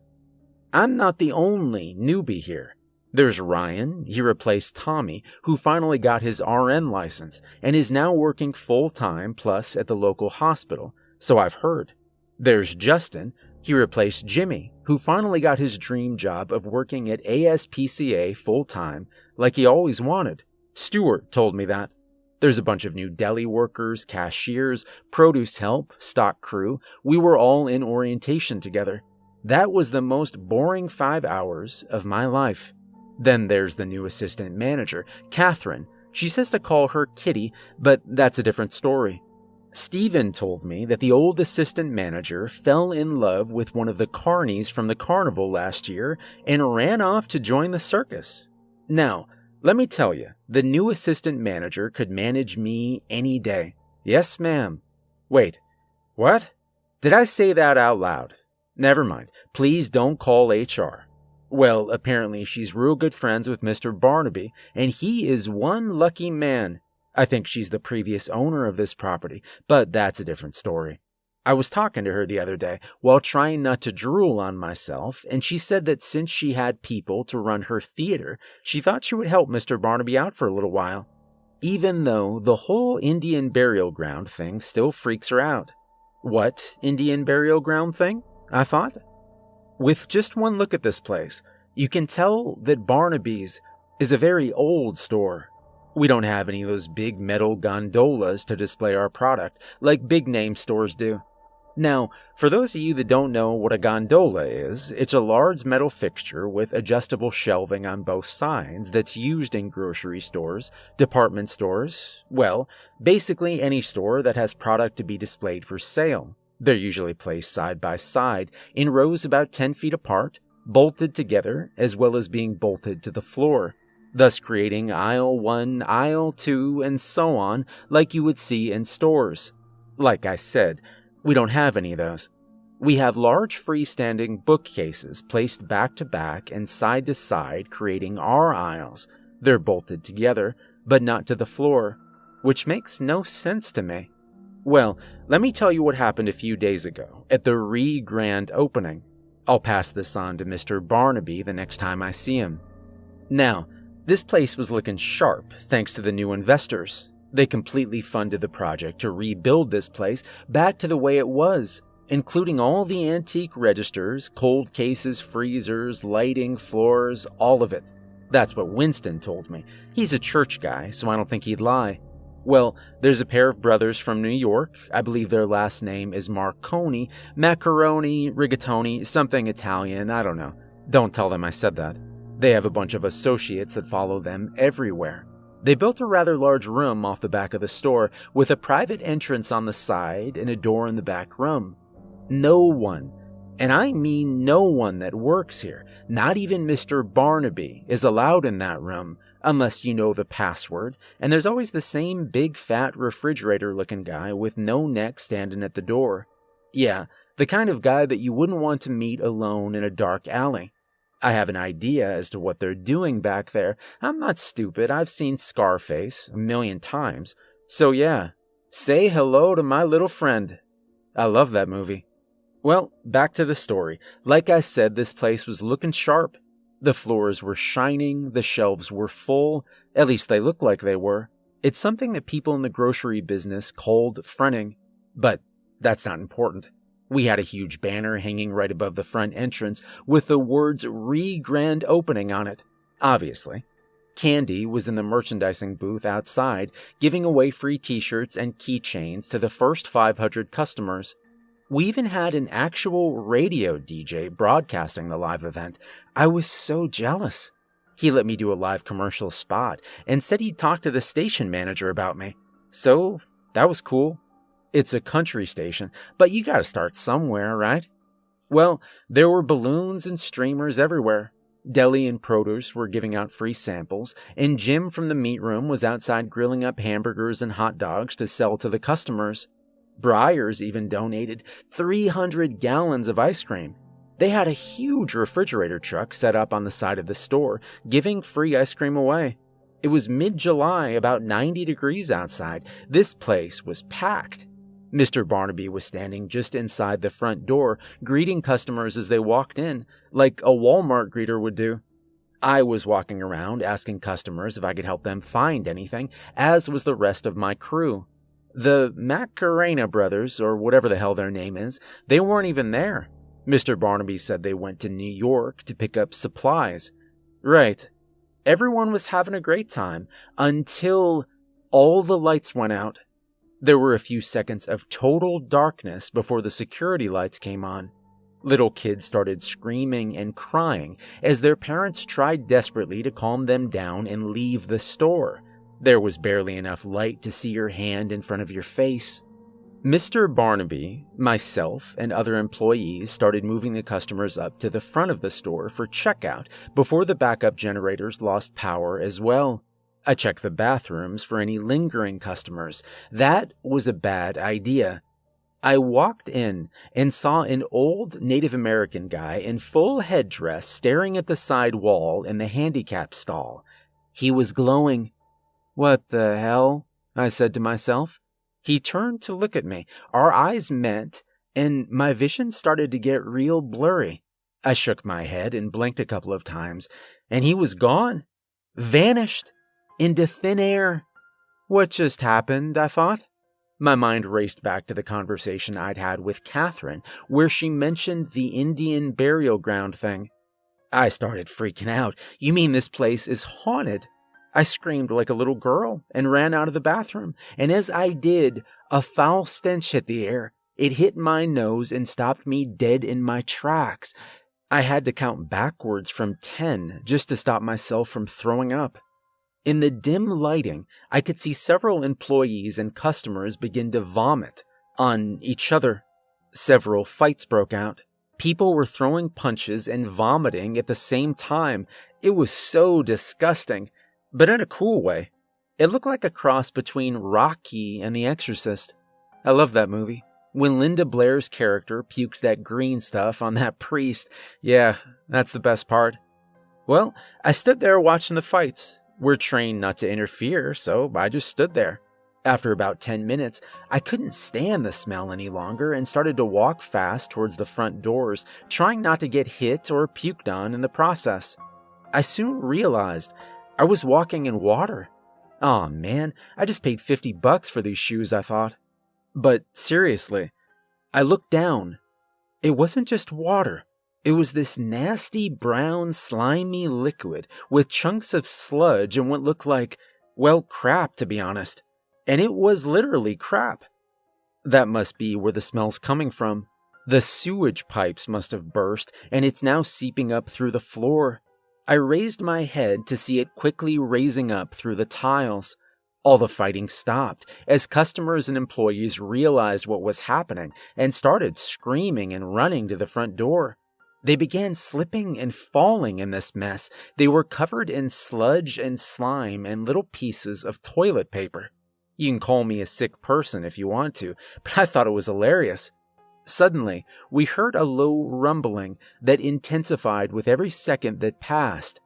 The floor began to shake violently, knocking over the bookcases and causing them to fall like dominoes, crushing the people that were in the aisles. A loud bang could be heard as the floor burst open under what was aisle 6, sending this foul brown liquid gushing into the air like a water fountain and pieces of broken shelving flying through the air like torpedoes. One guy got hit with a chunk of wood right between the eyes. He kind of looked like a unicorn. Yes, my friends, it was raining crap, soaking everyone and everything in sight. Myself and a few others finally made it out of the front door, completely soaked. Mr. Barnaby was the last one out. He said a captain never leaves his crew behind. The cops, the EMTs, the coroner, and the hazardous waste team were just arriving at the same time, which was very odd. They had to wait until the fountain of crap died down to enter the building. The sewage was coming out from under the front door and out into the street. The hazardous waste team began pushing it back with large brooms. They made everyone that survived take one of those chemical-killing shower thingies. I think they're called decon showers. I'm really not sure. The cops taped off the area as the EMTs tended to the injured. The hazardous waste team suited up in their hazmat suits and went inside to look for survivors. There weren't any. The hazmat team started carrying out bodies in special hazardous waste body bags. There were 9 of them. The coroner loaded up the bodies and left, so did the EMTs. The cops take our statements, and they started their investigation. Mr. Barnaby, myself, and a few employees and customers hung around to see them clean it up. The hazmat team called in their tanker truck to suck up all the sewage. They had this long hose-like thing connected to the truck. One guy was in charge of walking around in his suit and sucking it all up. Man, they couldn't pay me enough to do that crap. That was a failed attempt at a joke. Anyway, they get it all cleaned up, then began to rip out everything within the store that had come in contact with that mess, which was every single thing. The floors, the walls, the ceiling, all the cases, the bookshelves, everything, down to the frame. Barnaby's had been completely gutted. All the packaged foods and fresh products were thrown away. The canned goods were donated to the local food bank. We had to take the labels off, of course, and write on the can in black Sharpie what it was. It took 4 days to complete everything. My brother-in-law, Chris, is a plumber. Mr. Barnaby hired him to fix the pipes. He did it for free and made me help him. That was so disgusting. Well, Chris found 2 reasons why the pipes got clogged and caused the eruption. One, when the McIntosh brothers rebuilt this place, they used 3-inch piping instead of continuing to use 6-inch pipe that was used in the original build. They put the 2 pipes together using a 6x3 coupling just to save money. The idiots. 2, there were about 20 human fingers, toes, and ears stuck at the base of the coupling, like someone had cut them off and flushed them down the toilet to get rid of evidence, maybe? I wonder who that could have been. Yeah. Well, anyway, before I forget, the Mac and Cheese brothers were busted by the feds just outside of Brooklyn with 10,000 pounds of supplies in the trunk of their car. They're now serving 25 to life in federal prison. Anyway, Mr. Barnaby started a donation fund to help raise the money to rebuild the store. We already have close to $50,000 raised. If you'd like to make a donation, no amount is too small. Oh, yeah, The DJ we had covering the re-grand opening did a live play-by-play as it all went down. He got promoted to the big league station in Cincinnati because of that. Bet you can't guess which one. Well, the station manager just called me, and guess who's replacing him? That's right, me. I start tomorrow. So, this is Mike on the mic signing off. In closing, I'd like to remind you that 2 wrongs do not make a right, but 3 rights does make a left. Think about it. Good night, everybody.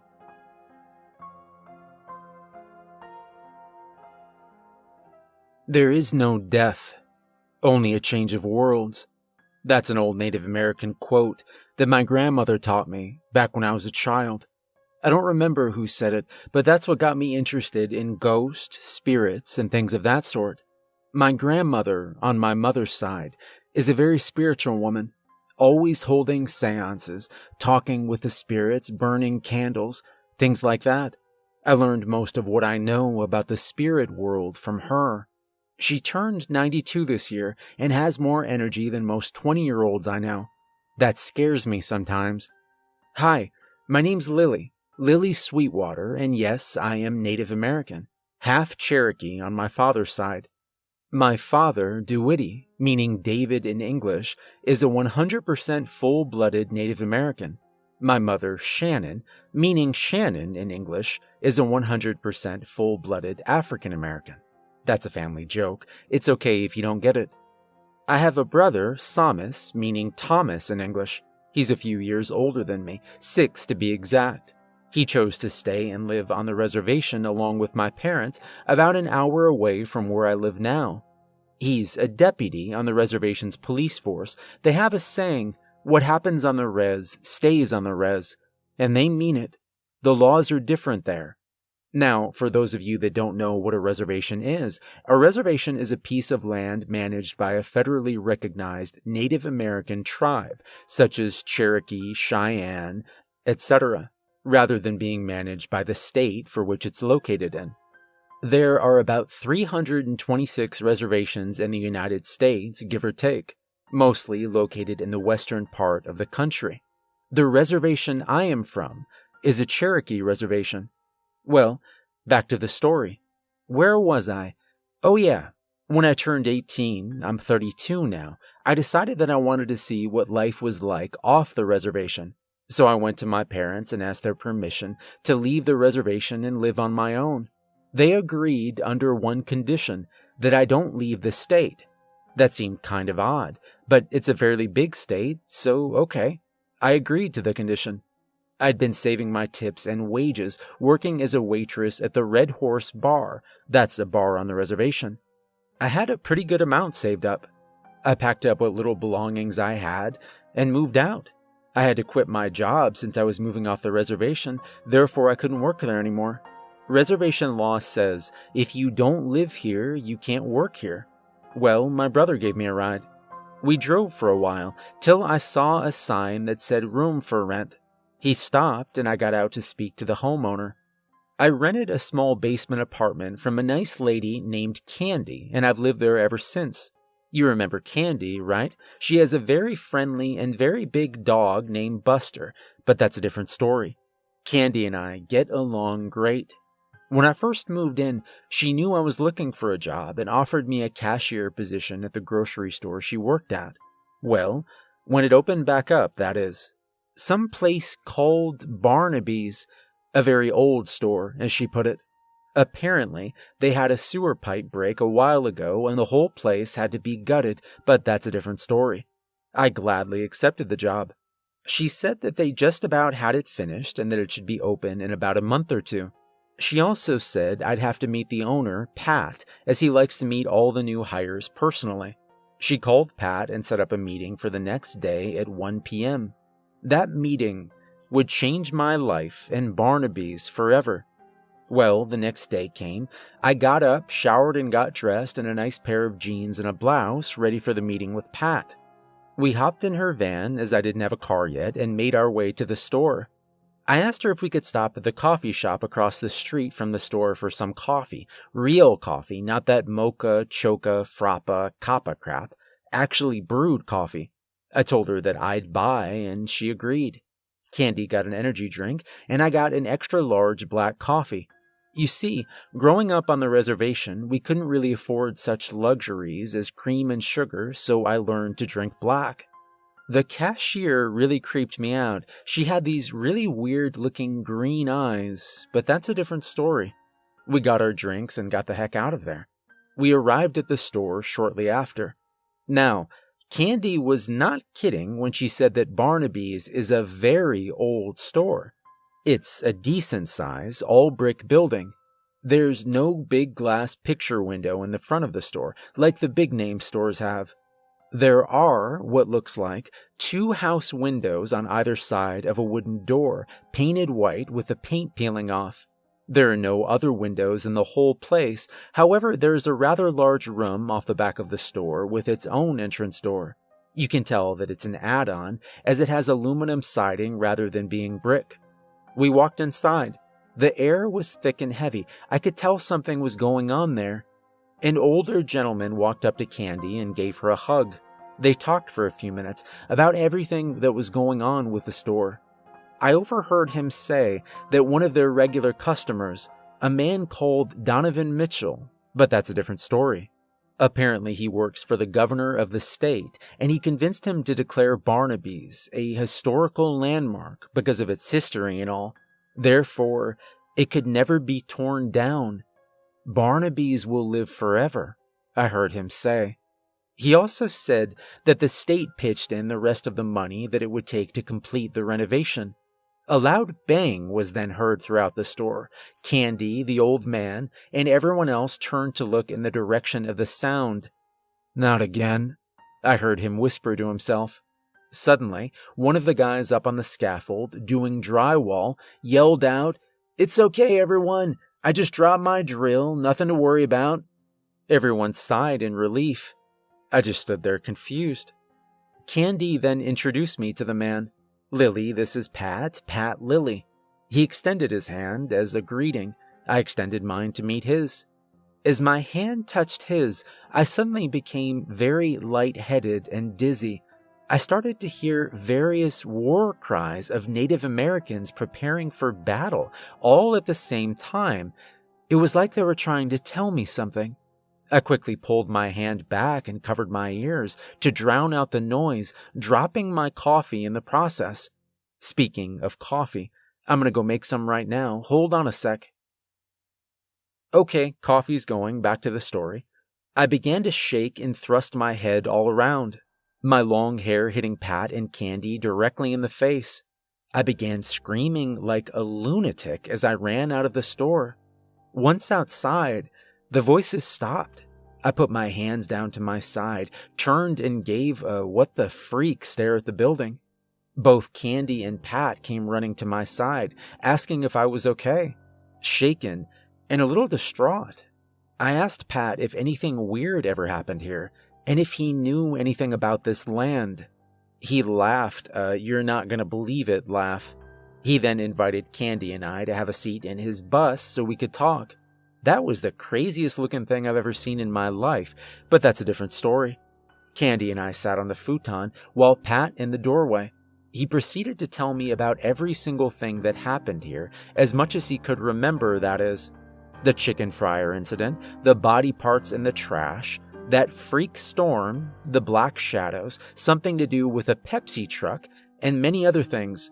He also said that he had a ghost hunting team investigate the store about 6 months ago. He's still waiting to find out what happened. Then, to top it all off, he told me this place is built on Indian burial grounds. I was in shock, horrified. Indian burial grounds, I thought to myself. Do you know how disrespectful that is? I was furious. I contemplated walking out right then and there, but a job's a job, and I really needed one. I thought of my grandmother, and that quote she taught me many years ago. I decided that I may be able to help. I told Pat that I wasn't too happy with the store being built on Indian burial grounds, given the fact that I'm Native American. He apologized, saying he didn't know. I accepted his apology and asked if it would be all right if I contacted my grandmother and asked her to come to the property and perform a seance to hopefully figure out why the spirits are so restless, besides the obvious, of course. He smiled and graciously said yes. I contacted my grandmother and told her what was happening. She agreed to hold the seance the next Friday, Friday the 13th. I love those movies. I have all 107 of them. I'm exaggerating a lot. There's so many of them. Well, Friday came. Candy and I drove to pick up my grandmother. My grandmother explained, as I loaded her equipment in the van, that she didn't know if the seance would work given the language barrier, but she was willing to give it a try. This should be interesting, I thought. We arrived back at the store about 11 p.m. Pat was already there. My brother showed up unannounced and offered to join us as a translator, as he is fluent in English and Cherokee. My father taught him when he was younger. How he knew about what we were doing, I don't know, but he did. Maybe the spirits told him. Oh, wait, the coffee pot just beeped. I'll be right back. There's nothing like a fresh, hot cup of coffee on a cold winter's morning. Candy got me hooked on pumpkin spice. It's amazing. She bought a ton of it last October. Anyway, where did I leave off? Oh, yeah, so we unloaded the van and set up in the field behind the store. We set up the table first. It was round and had strange writings in it. So did the chairs. It was really creepy. We used the security light on the back of the store so we could see. My grandmother then put a homemade load of bread in the center of the table. I'm not sure why. She then surrounded the bread with 3 white candles, forming a perfect triangle, and lit them. She said that the spirit world is cold. The heat from the candles will draw the spirits closer, as the spirits will seek out warmth from the flames. She also instructed us to turn off our cell phones to avoid distractions. Then, she explained our duties for the seance. She said that she will act as the medium, meaning she will invite the spirits to join us and allow them to communicate through her. If they choose to, she will also be the one to close the session when it's completed. My brother, as I said earlier, will translate the answers if there are any. Also, read a list of questions on Cherokee that he wrote down earlier in English. Candy, Pat, and I were there as witnesses. We all joined hands around the table and began the seance. My grandmother began by saying, "O great spirits that inhabit this land, we invite you to join us tonight. We offer you the gift of heat from these candles that sit before us. We offer you this bread to nourish your hunger for this world. Please come and speak to us." As she finished her invite, the wind suddenly stopped blowing, the crickets stopped cricketing, and the air became cold and heavy. After a few moments, she repeated her invite once again. This time, the flames from all the candles burst up about an inch, like a flamethrower when you squeeze and release the trigger. Then they went back to normal. Candy screamed and began to shake. "They're here. Be quiet," my grandmother said. "Ask the first question." For the sake of this story, I will tell you the questions that were asked in English, but when all this happened, it was spoken in Cherokee. My brother asked, "How long have you been here?"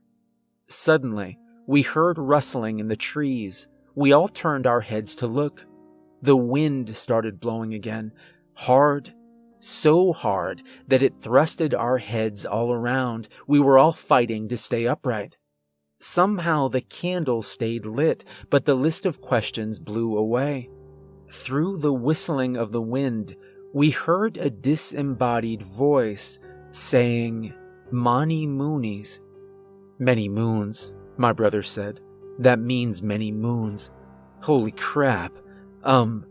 Candy began crying at this point. "I can't do this. I'm scared," she whined. "Calm down," my grandmother said. "We're safe as long as we hold the circle." She was wrong. Suddenly, an enormous gust of wind came through, blowing Pat's toupee completely off his head, blowing the candles out, then picking the table up and slamming it directly into Pat's and my brother's face, knocking them backwards out of their chairs, and pulling Candy, my grandmother, and myself out of our chairs and directly on top of them. Blood was gushing out of Pat's nose like a water faucet as he laid there unconscious. My brother's head was bleeding as well. He was awake and moaning.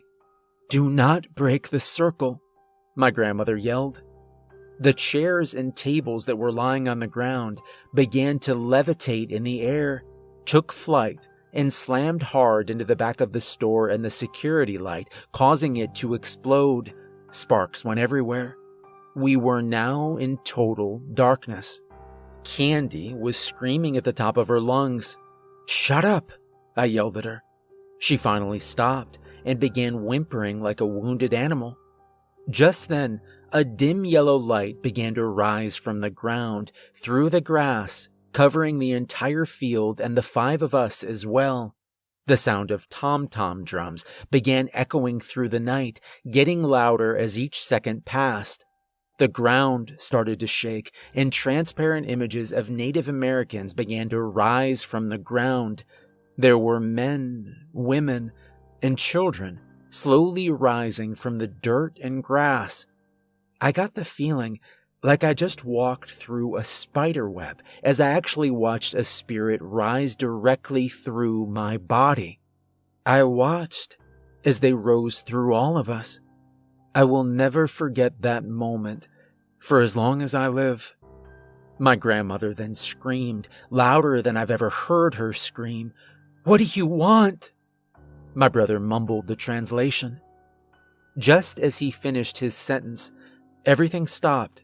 No more wind, no more drums, no more spirits rising on the ground. They were all standing around us now. I tried to scream, but nothing came out. Suddenly, we heard another several disembodied voices saying, "Weswageti," over and over again at the same time. My brother began mumbling something that sounded like a word, but I couldn't understand what he was saying. "What, Somas? I can't understand you." He took a deep breath and said it once again.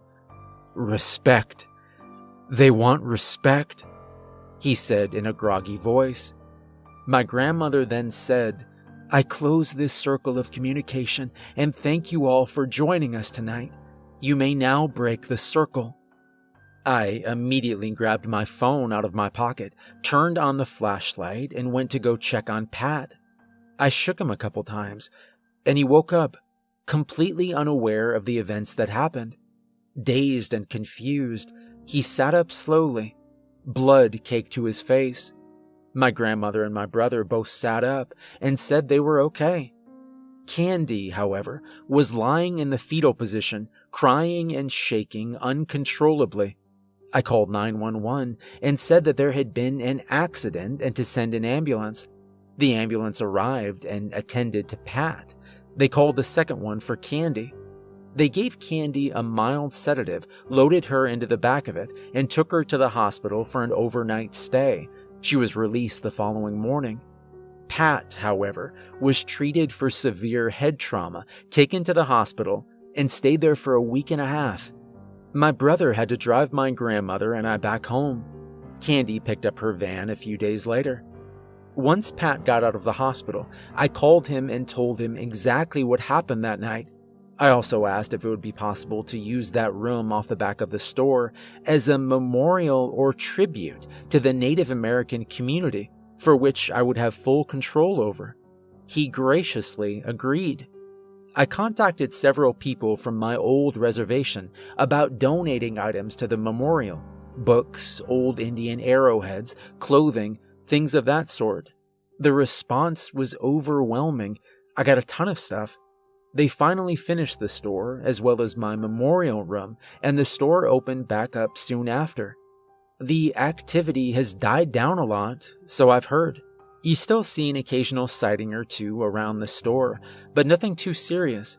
I got my room organized, my mom helped me decorate, and I opened up soon after that.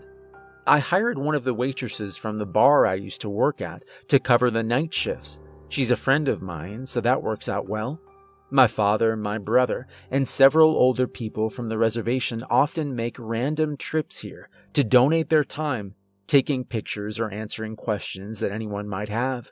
So, if you want to know more about the Native American culture, please stop by anytime.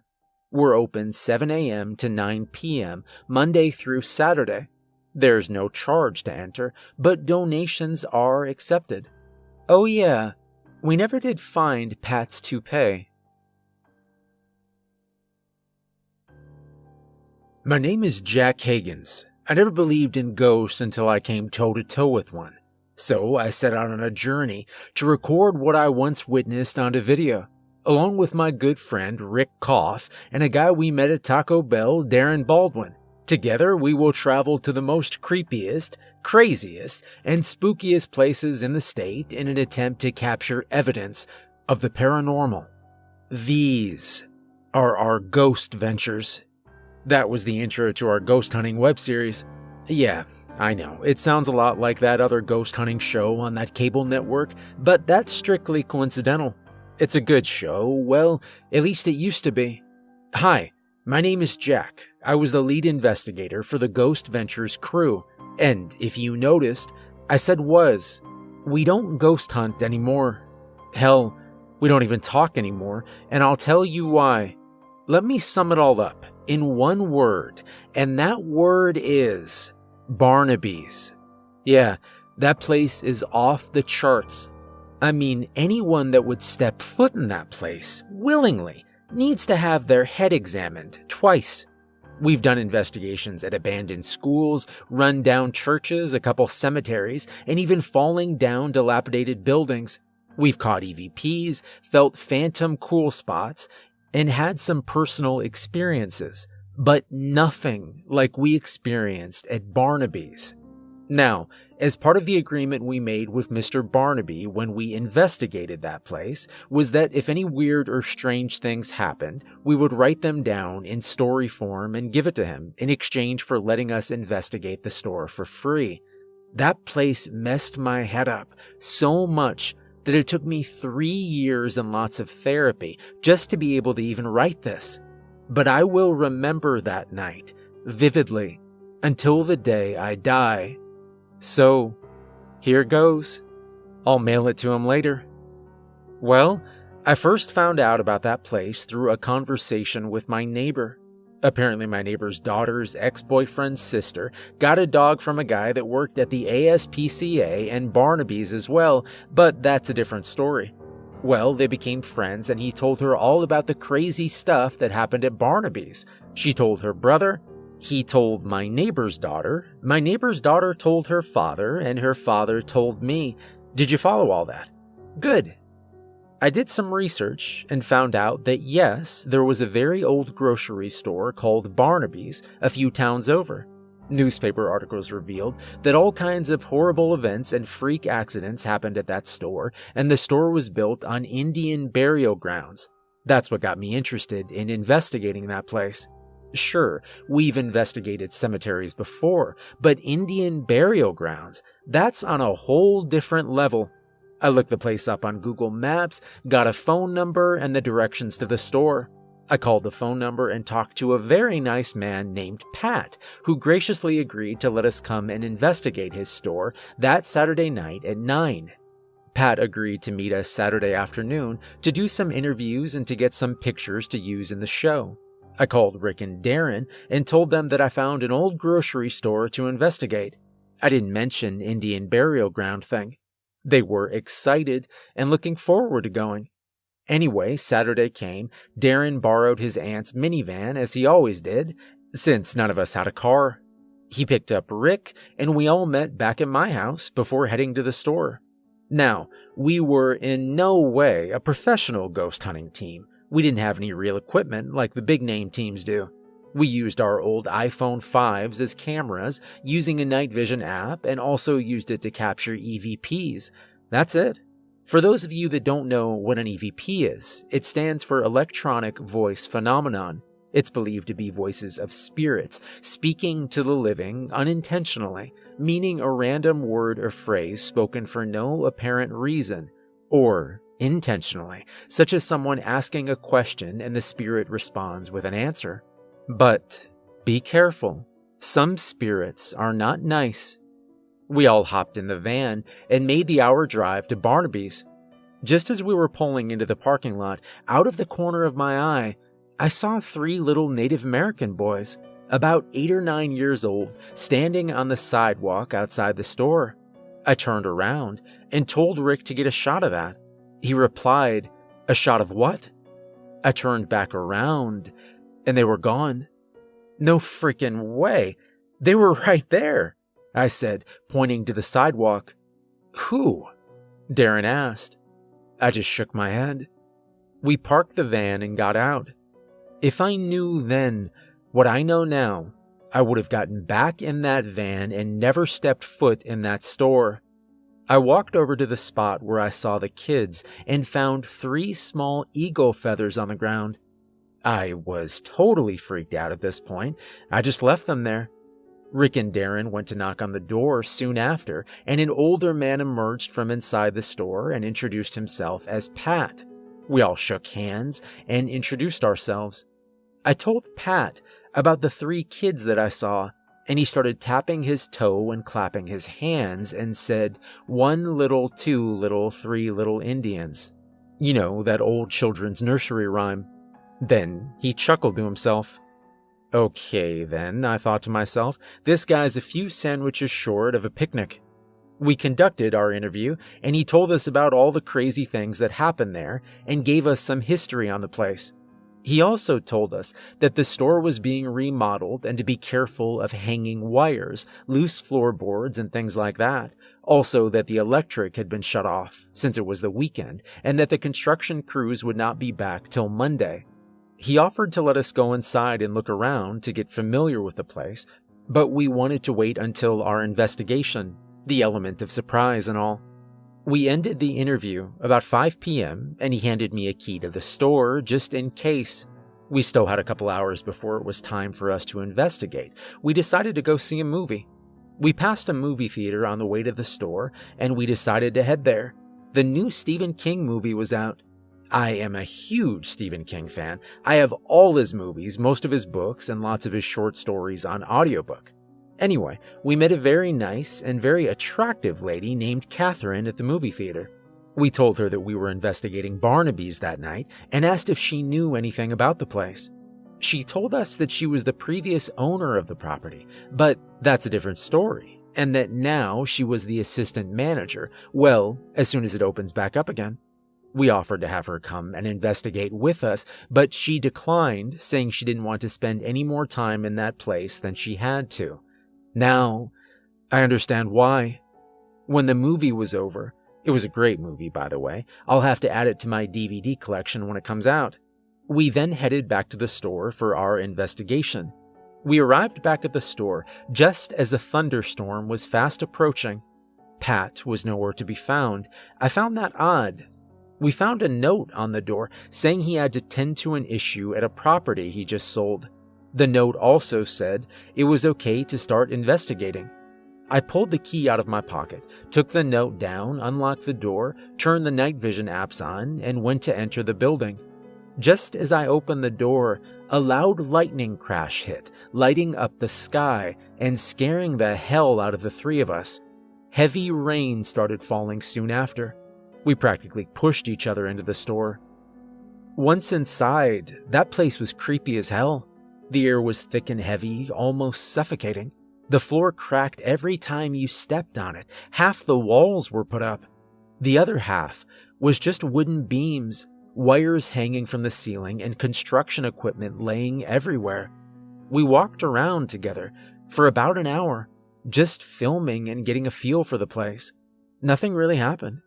We found out that there were 3 main parts to the building: the sales floor, the back room, and a little room off the back room. The bathrooms were boarded up, so we couldn't even get in there.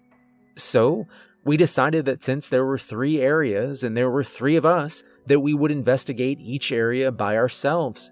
We did rock, paper, scissors to figure out who went where. Darren got the little room, Rick got the back room, and I got the sales floor. "All right, guys," I said, "let's do this." We fist bumped each other and went to our designated areas. I began walking around the sales floor, filming and asking questions. I could hear Rick in the back room doing the same. This went on for about a half hour when suddenly another lightning strike, just as we heard Darren screaming at the top of his lungs, then the loud thumping of his work boots as he ran through the back room and out to the sales floor. "Oh, no, no, no, no, no," he said loudly. Darren, stop," I yelled. "What happened?" Rick came running out shortly after. "What the hell, man?" Rick said. "You almost ran me over." Darren turned to look at Rick. You could tell that he was scared. "What happened?" I said again. "I was in there asking questions and panning the camera around the room when I saw an old Indian guy standing in the corner. I focused the camera on him and asked, 'Who are you?' He raised a tomahawk and charged at me. I thought he was going to kill me. I dropped my phone and I got the hell out of there." He then stormed out of the front door. I looked at Rick and he looked at me. Just then, another loud lightning crash. "I'll go get the phone," Rick said as he ran off towards the back room. He returned shortly after and handed me the phone. It was still recording. Luckily, it wasn't broken. I stopped the recording and we reviewed the video, and sure enough, there was an old Indian in the corner who charged at the camera. The phone then fell to the floor, face down with the camera shooting upward. The same man was seen leaning over the lens, staring into the camera, then just disappeared. "Yeah, maybe I should have mentioned this earlier," I said, "but this place is built on Indian burial grounds." "What?" he asked. "Are you crazy? Cemeteries are one thing, but I ain't messing with no Indian spirits. Here's my phone, I'm out," he said. "Fine," I said. "I'll do it myself." The slamming of a door was heard soon after. I put both phones in my pocket and began to walk around asking questions. I did this for about 15 minutes when another lightning strike hit and all the security lights came on, blinding me through the night vision. There's no electric in this place, I thought. What the hell's going on? The lights began to flash like a strobe light on crack. The entire building began to shake, causing me to fall back against a large piece of machinery. A low humming sound could be heard that soon turned into what sounded like drumming. I began to hear Indian war cries in my head, not my ears, but my head. I grabbed my head and screamed, "I'm not afraid of you." Suddenly, through the walls and the floor came transparent images of about 25 Native Americans on horses screaming and swinging tomahawks at me. Okay, now I'm afraid, I thought.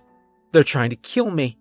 I could feel the breeze from the tomahawk swings as they barely missed my head. I screamed like a scared little schoolgirl and started running towards the door. I slipped on one of those loose floorboards and fell face first to the ground, knocking myself unconscious. I woke up about 3 hours later, on the sidewalk somehow, drenched from all the rain.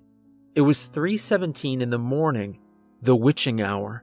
The clock at the bank across the street told me that.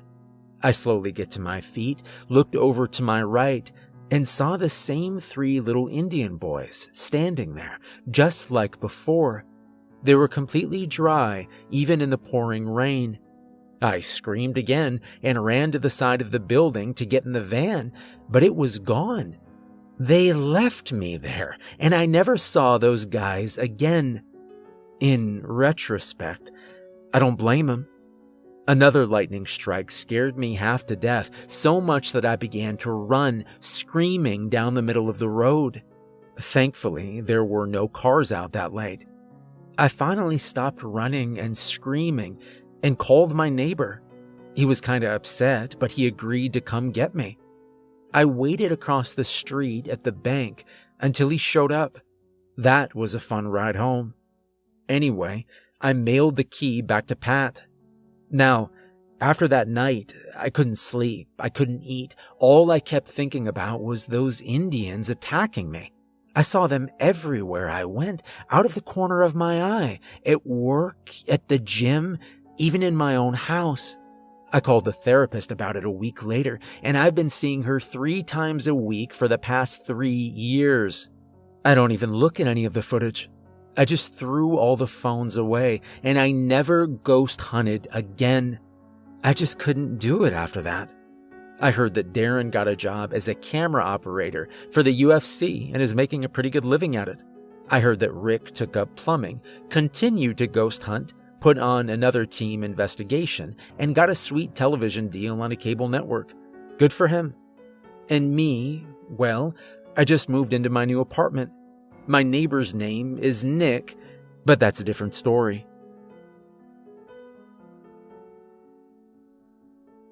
Ladies and gentlemen, boys and girls, children of all ages, Barnaby's is proud to present, from us to you, the one and only Santa Claus.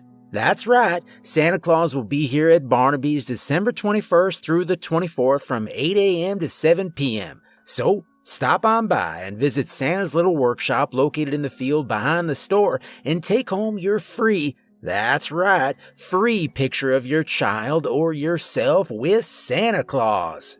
Bring yourselves, bring your kids, bring your letters, and bring your lists. As always, we thank you for shopping at Barnaby's. Have a safe and happy holiday. What's up, y'all? I'm Daryl. I work frozen food here at Barnaby's. I've been here for almost a year now. I got hired on the same day that lady's necklace got caught in the conveyor belt, but that's a different story. I'm also part of SPLAT. It's something that Pat came up with. It stands for Sales and Promotions Live Announcement Team. There are 3 of us on the team. Mike, the grocery manager, Ricky from the dairy department, and myself, since we're all comfortable speaking on the microphone. Here's how it works. Every day that each one is scheduled to work, we have to take turns standing up at the front of the store and making announcements every 15 minutes for any products that are on sale that week or any special promotions that are going on within the store. Now, Barnaby's is a very old store, and I'm sure y'all know that. We don't have one of those big fancy PA systems like the big name store do. We do have a stand up front by the registers with a megaphone, and we make our announcements that way. It scares the little kids sometimes. Anyway, I used to live in New York City. I moved out there about 10 years ago and tried to make it as a rap artist, but no one wants to hear an old school rapper like me nowadays. It's all that gangster crap.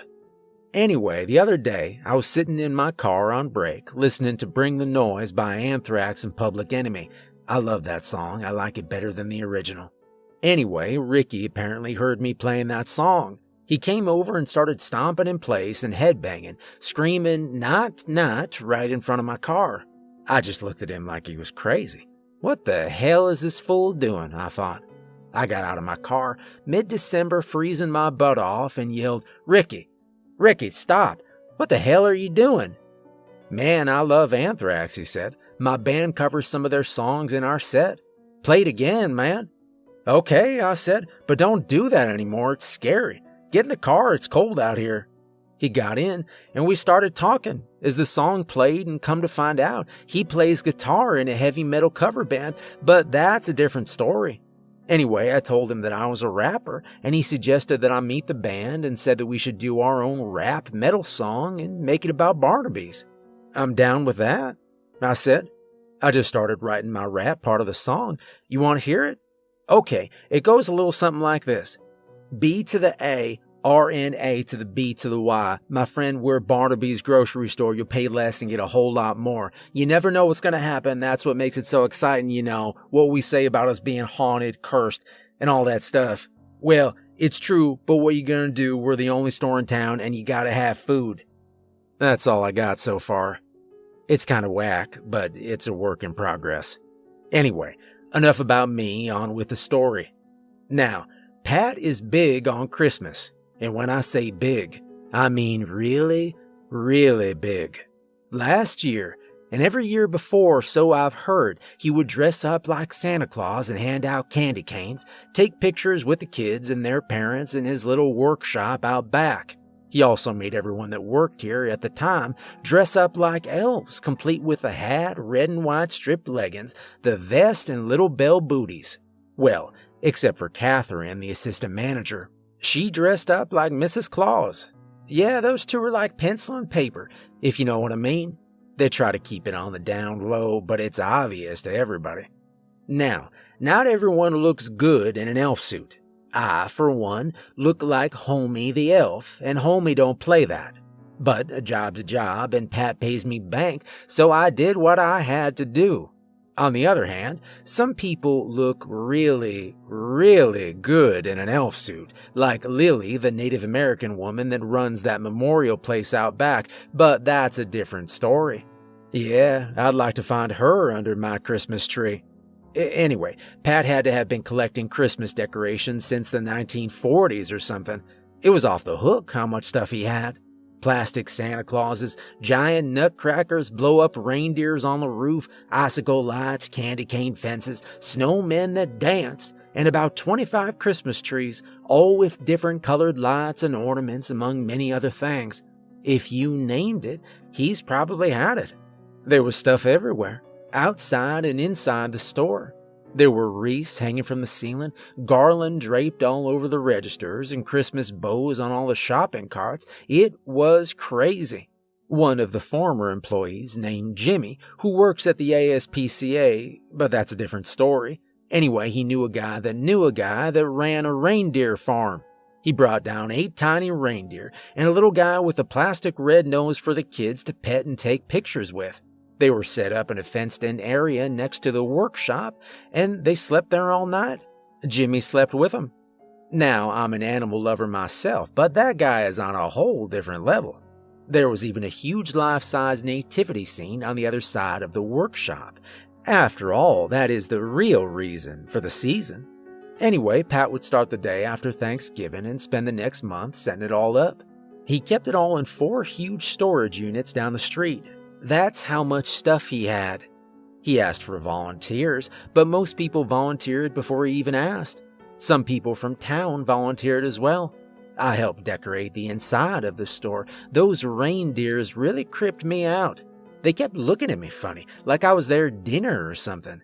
Oh, no, Homie's gotta go, I said to myself.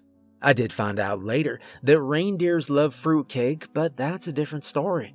Pat and the crew spent every day and night putting it all together in time for the big reveal. You could see the statues and decorations in the daytime, but wouldn't see the inflatables or the lights until then. He even had several of those artificial snow-making machines for the first time last year. He said he found them on the curb in somebody's trash. He fixed them up and put them on top of the roof, pointing different directions so it would snow when the lights came on. There were wires and extension cords running everywhere, all connected to this huge industrial-sized surge protector with a long red and green striped handle with a plastic snowball on top, which was plugged into an outside electric socket. Now, the rest of the Splat team and I spent the entire month of December making announcements that the official lighting of Barnaby's would be December 23rd at 8 p.m. Everyone was truly excited. Reveal day came. Many customers, people from town as well as the neighboring town showed up for the event. It was mandatory for all the Barnaby's employees to be out in our elf suits, so I was, along with everyone else. There were husbands and wives, boyfriends and girlfriends, girlfriends and girlfriends, and boyfriends and boyfriends. A lot of people even brought their dog, dressed as reindeers no less. And there were kids everywhere. So many people showed up that Reggie, the town sheriff, had to block off the entire street. There were people standing in the road, on the grass in neighboring buildings, on the roof of their cars, and hanging out the windows. It was insane. Candy was selling coffee and hot chocolate in little Barnaby's coffee cups for $5 a shot, as well as Barnaby's hat, gloves, and scarf sets for $7 a shot. Ricky and his band were playing Christmas songs on the back of a flatbed semi-truck. Lily was handing out plastic candy canes that read Muy Cowestamates. That's Cherokee for Merry Christmas, by the way. People were singing along and holding their lighters in the air and having a great time. I haven't seen anything like that since the one time I went to Times Square to watch the ball drop on New Year's Eve. Anyway, 8 o'clock came. Mr. and Mrs. Claus came out of the front door of the store. Santa quieted everyone down using the megaphone. "Quiet, quiet everyone," he said. The band stopped playing and a hush fell over the crowd. "Mrs. Claus and I would like to thank each and every one of you for showing up here tonight," he continued. "We especially want to thank all the wonderful volunteers who helped make tonight happen. We hope you like it. Are you ready, Mrs. Claus?" he asked. "Ready, Santa," she replied. 10-9, he started. The crowd joined in. 8-7. The drummer then joined on beat as everyone continued. 6-5, 4, 3, 2, 1. Mrs. Claus then pulled the handle. "Oh, crap, I gotta make another announcement. Give me a minute. Now where's that megaphone? Got it. Attention Barnaby shoppers, let me ask you something. Everyone knows to leave milk and cookies for Santa Claus on Christmas Eve, but what about Rudolph and the rest of the gang? I'm sure they'll be hungry too.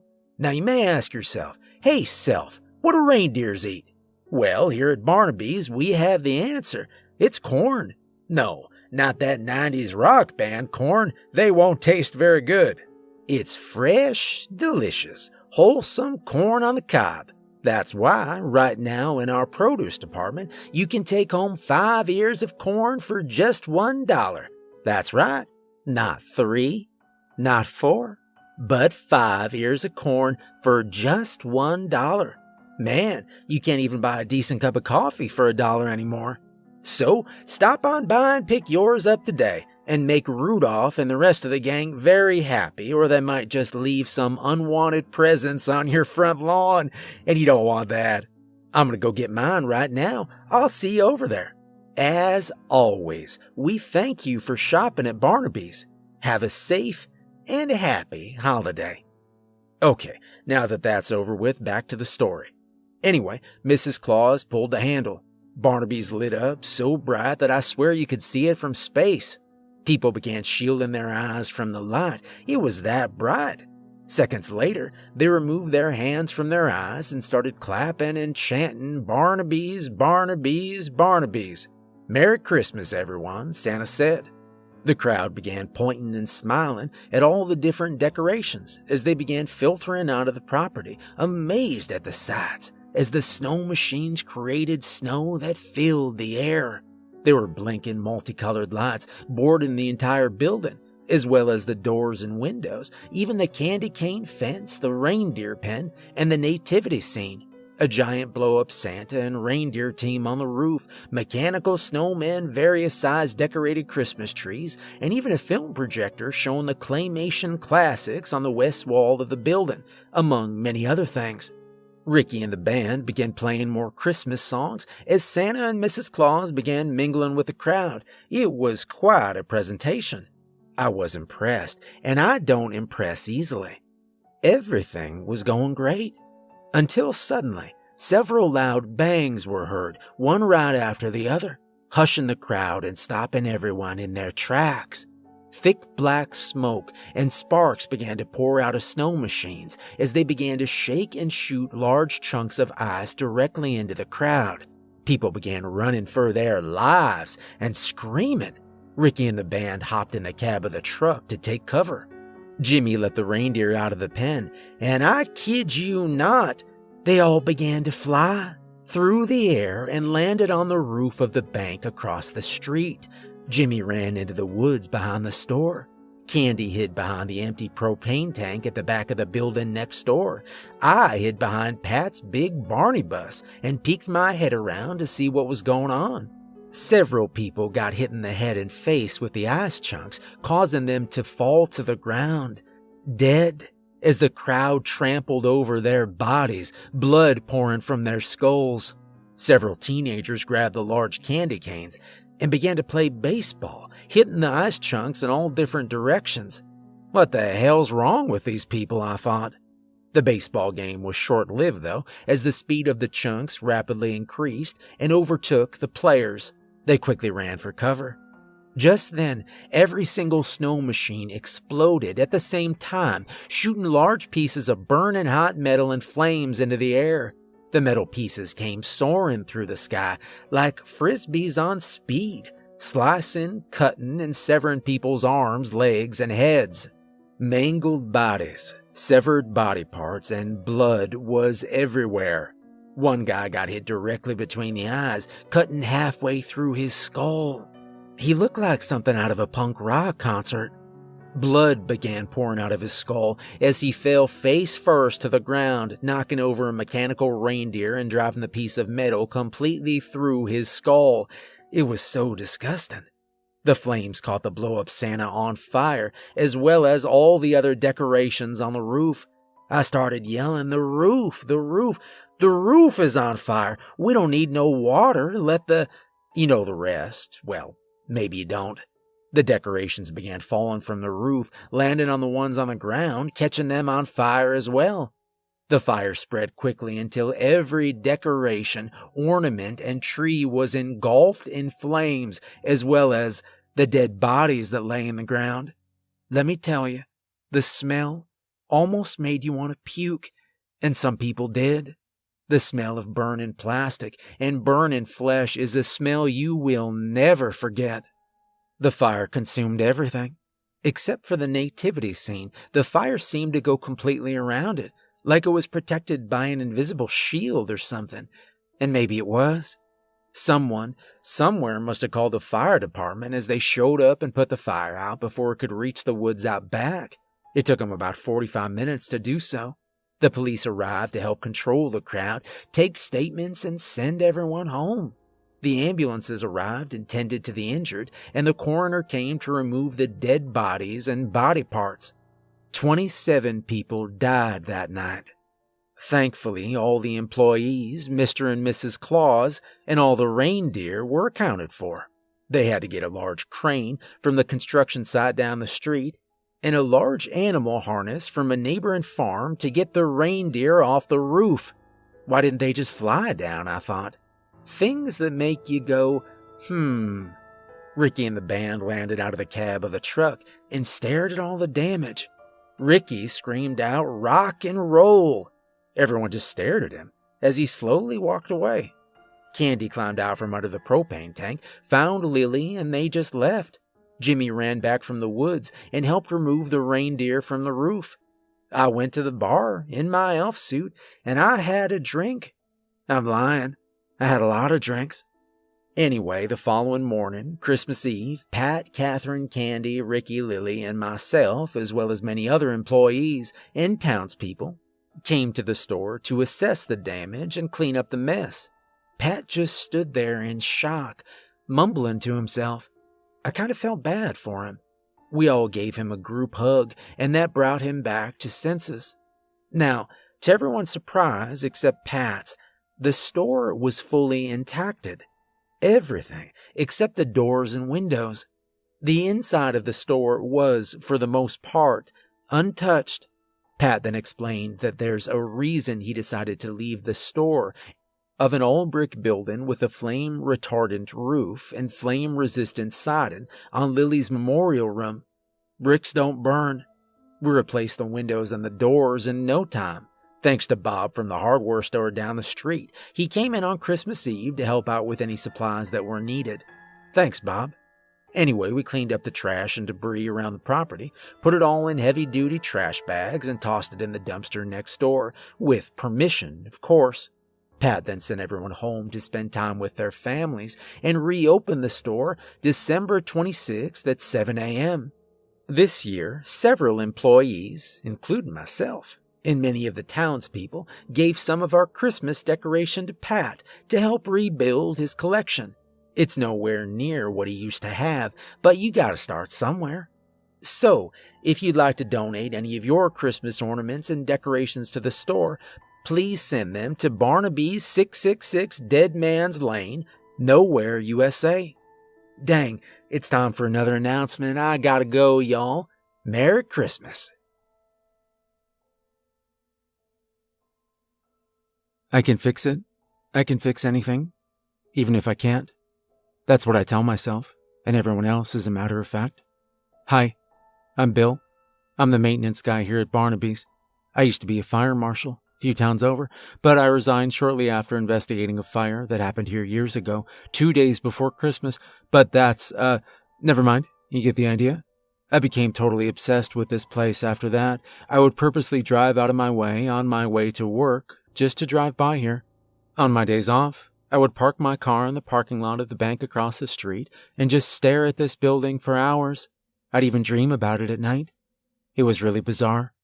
Anyway, when I was growing up, I wanted to be a professional dance skater, like the people you see in old school rap videos from the 70s or on street corners dancing on roller skates.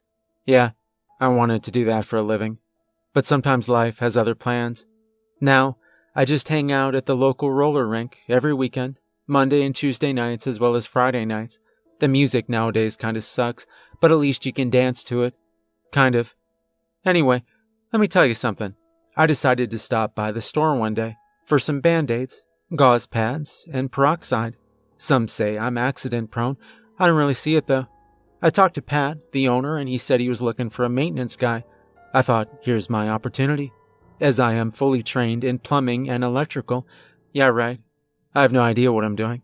I just wing it most days. Don't tell Pat. Pat agreed to hire me on, and I resigned from the fire marshal position the same day. It's a lot less money, but there's something about this place. It's like I belong here. Now, as the maintenance guy, I'm responsible for making sure all the cooler cases, lighting units, roll-up doors, deli slicers, ovens, and fryers, among many other things, are all in working condition. Yeah, I know what you're thinking. What about the chicken fryer incident? That was not my fault. If that guy hadn't have accidentally dropped his fountain drink full of ice into the fryer when he was turning it off, that would not have happened. Melanie didn't tell you that in her story, did she? What was he doing with a fountain drink by the fryer in the first place? We're not allowed to eat or drink in prep areas. Anyway, I'm not supposed to mess with the heating units, the air conditioning systems, or the ventilation systems because I'm not HVAC certified. But that doesn't stop me. I like to push a few buttons every now and then just to see what happens. Now, for those of you that don't know what HVAC stands for, wait a minute. I don't even know what it stands for. Give me a minute. I'm going to look it up on my phone. Okay, I got it. It stands for heating, ventilation, and air conditioning. Apparently, you have to be trained to work on those things. Yeah, right. I ain't got time for all that. Anyway, let me tell you something.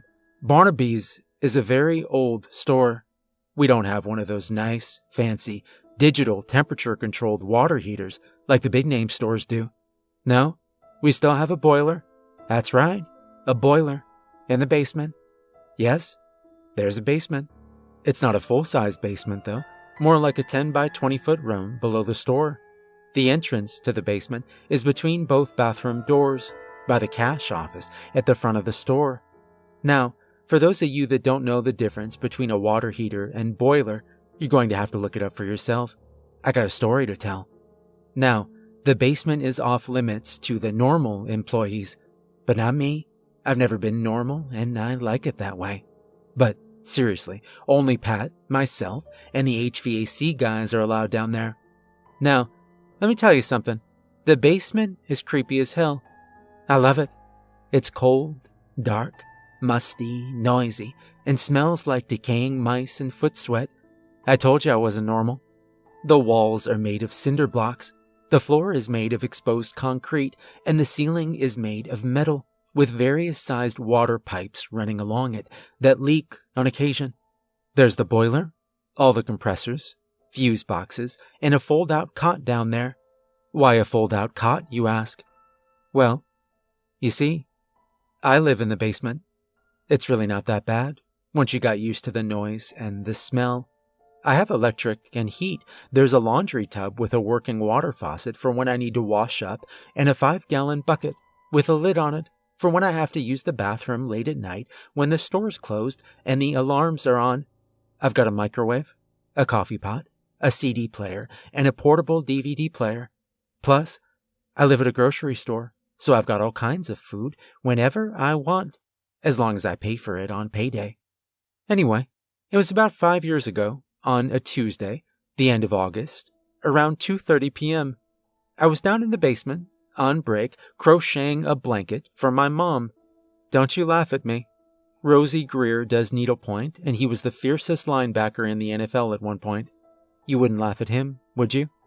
I was crocheting the blanket and boogieing down to Time Life's greatest disco hits of the 70s.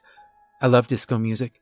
Casey and the Sunshine Band, the Bee Gees, Donna Summers, the Village People, just to name a few. Disco is going to make a comeback one day. Just wait and see. My favorite disco song ever is Disco Duck by Rick Dees. I'm listening to it right now. Go ahead. Look it up. It's on YouTube. Well, I was down in the basement, getting down, when suddenly I heard several loud bangs that sounded like metal slamming against concrete. I looked behind me, and I saw the boiler dancing across the floor. Holy jumping Jesus on the dance floor, I said. It's gonna blow. I threw the blanket and ran up the stairs as fast as I could. I burst through the basement door onto the sales floor, and I said, the boiler's gonna blow. Everybody, run. People began screaming and running for their lives. Some lumberjack-looking guy came hopping out of the bathroom as he tried to pull his pants up. He had pink, lacy women's underwear on with little hearts on them. Wow, you don't see that every day. Anyway, I knew the boiler was going to blow at any second, and the front door was blocked by people trying to leave, so I ran as fast as I could and did a safe at third slide to register 8, then crawled underneath to try and shield myself from the blast. I could see through a small crack in the metal. I watched as both bathrooms and the cash office exploded as the boiler exploded upwards from below, knocking out the power and sending the store into complete darkness. The security lights came on seconds later. They run off a generator out back. Scalding hot boiling water, bricks, pieces of toilets, sinks, urinals, and large chunks of metal and wood flew through the air, as well as all the money in the cash office. The sound of car alarms and blood-curdling screams were heard soon after.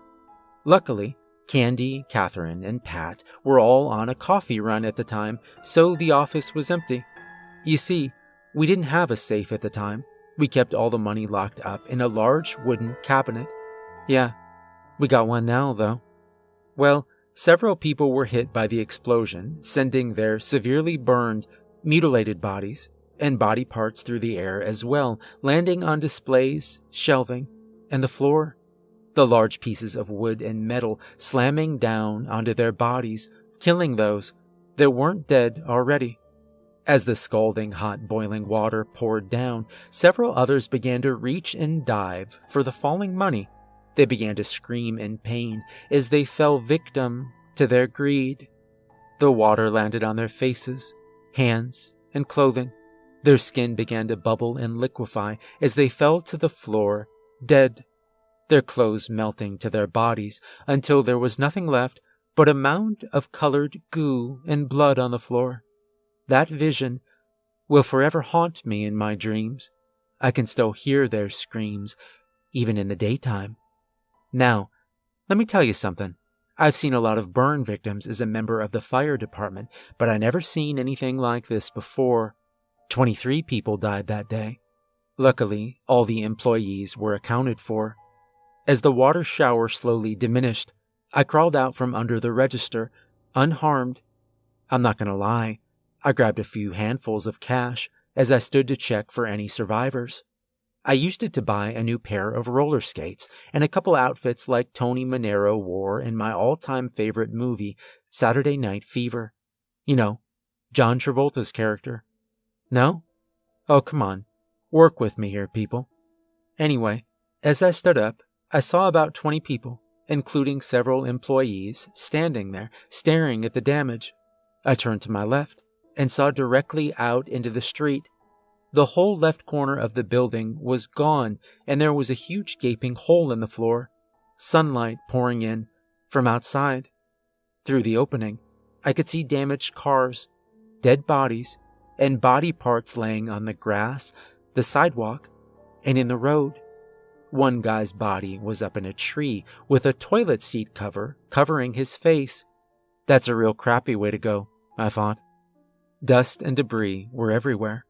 People were screaming and crying as the car alarms blared away. I walked out of the front door, which was still intact, the explosion missing it by mere inches. Some customers walked out with me, others went to tend to the injured in the store. Now, what I saw out in that street looked like a war zone. Cars turned over on their sides, windows blown out, large pieces of metal and wood, as well as what used to be toilets, sinks, and urinals embedded in the road, the sidewalk, and the landscape. Some with body parts sticking out of them. The entire roof section of the store was hanging off the side of the roof of the bank across the street. More bodies lay scattered all around, some alive, some dead. People were actually fighting, well, more like pushing and shoving each other to get to the remaining money on the ground. It was devastating. Pat, Catherine, and Candy were just returning from their coffee run. I ran over to Pat. I told him what happened. He just stood there in shock for a while. He finally snapped out of it, and we all went to help the injured. Pat started grabbing all the money he could off the ground as he made his way there. Someone, somewhere, must have called the police, as they showed up minutes later with the fire department, several ambulances, and the coroner.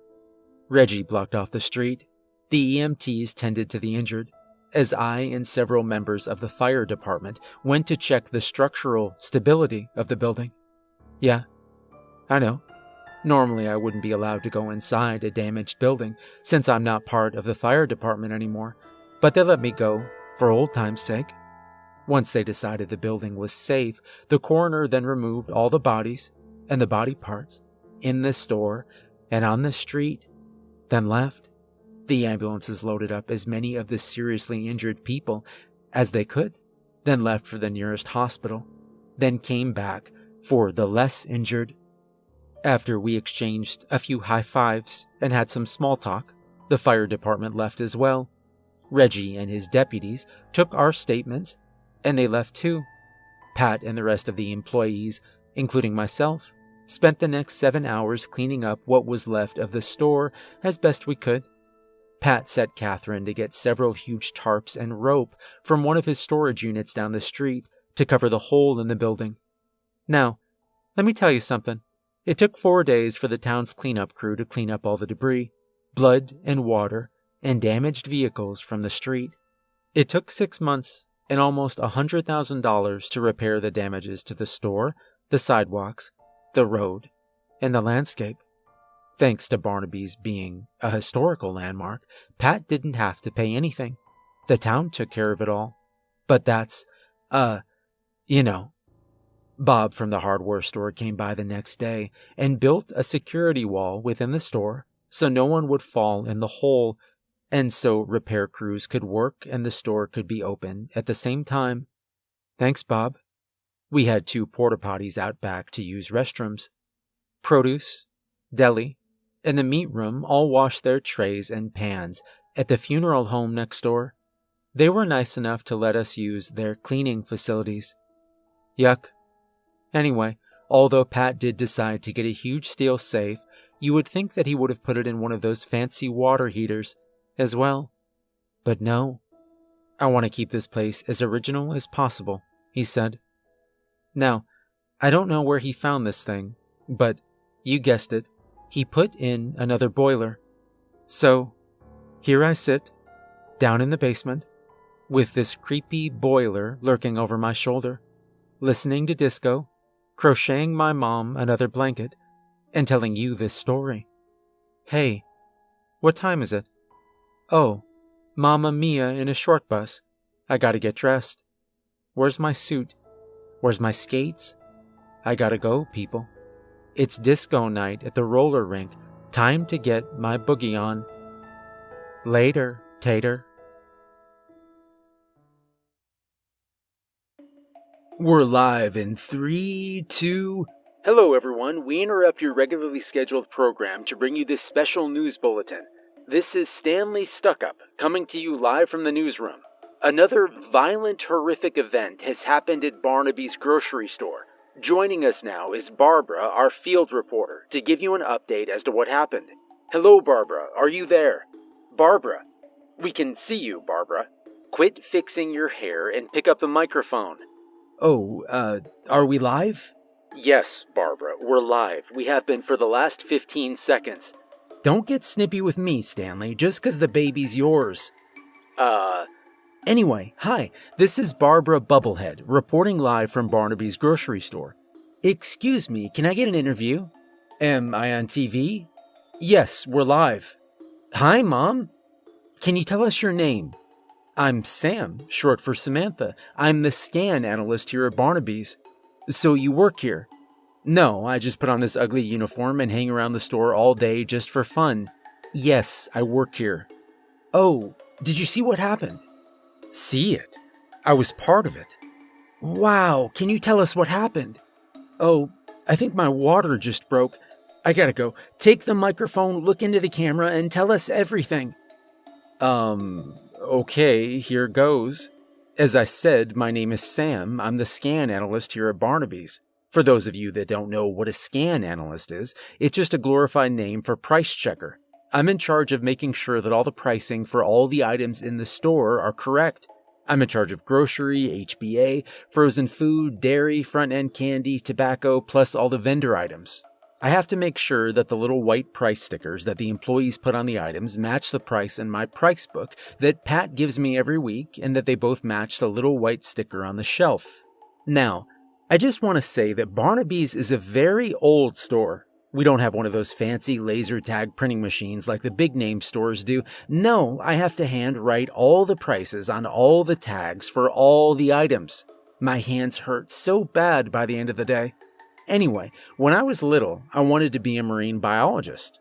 But as I grew up, I developed ichthyophobia, which is the fear of fish. The way they swim underwater with no arms or legs and those beady little eyes. Ugh. I can't even go into the fish section of a pet store without freaking out. Hell, I had trouble watching Finding Nemo, for God's sake. That's a cartoon. But anyway, you don't care about that. Let me tell you what happened. It was about 5:45 this morning. Pat and I met at the coffee shop across the street, like we always do.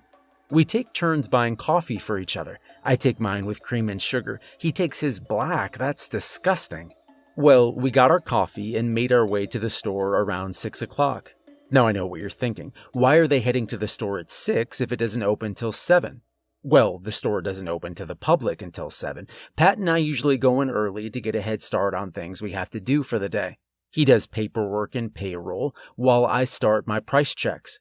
Sometimes other employees come in early as well for cleaning or to get a head start during holidays or days we know are going to be busy. Today was a normal day. Well, it was supposed to be.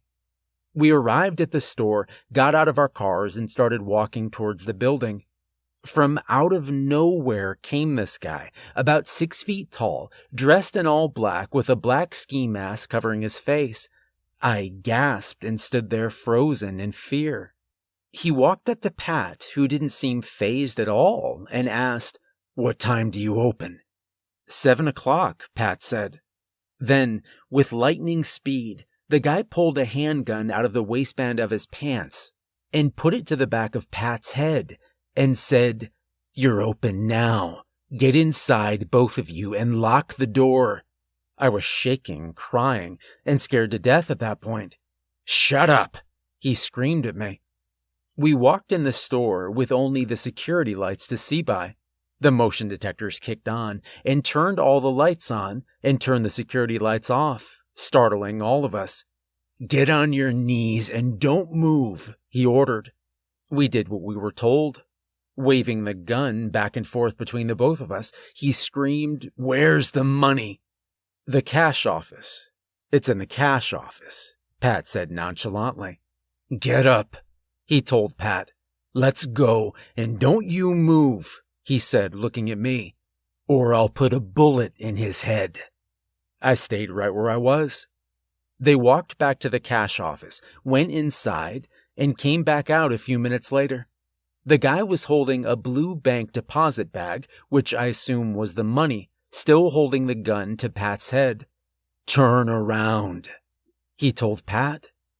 Pat turned, and as he did, the guy stepped back, raised the gun, and said, "Have a nice day." Then bang, bang, bang, 3 shots fired directly into Pat's chest. Pat stumbled back, hitting the wall and sliding down into a sitting position, then falling over to his right, blood pouring out of his chest and all over the floor as he struggled to breathe. I screamed as he took his last breath. Pat was dead. The guy ran to go out the front door, but slammed headfirst into it. He ran headfirst into a locked door. What an idiot. Well, he stumbled back, holding his head. Just then, Lily, the Native American woman that runs that place out back, she came in early too, apparently, because she came out of the back room and screamed. The guy turned and fired 2 more shots in her direction. Luckily, he missed. Lily began screaming, "Hallowee, Hallowee," which I later found out is Cherokee for help. Anyway, all of a sudden, every single light in the store went out. A sudden gunshot and the clicking of an empty gun was heard soon after. Clicking, I thought. He's out of bullets. I went to get up, but quickly changed my mind, because just then the sound of tom-tom drums filled the air as an intensely bright white ball of light began to glow above Pat's dead body and illuminated the area where we were as well. "What the hell?" I heard the guy say. He throws the gun, screaming like a little girl repeatedly as he fumbled with the lock trying to get it open. A dim yellow light began to rise from the ground behind him.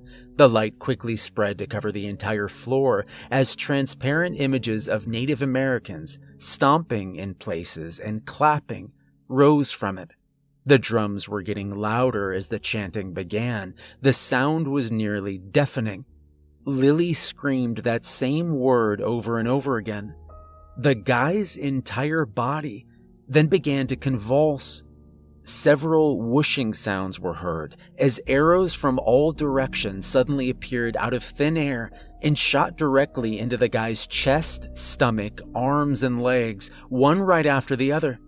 A few arrows hit his groin area as well as his face, through both eye sockets and his mouth as he screamed, blood oozing from every hole. His bloody, arrow-covered body then fell face first to the ground, driving the arrows completely through his body and out the other side.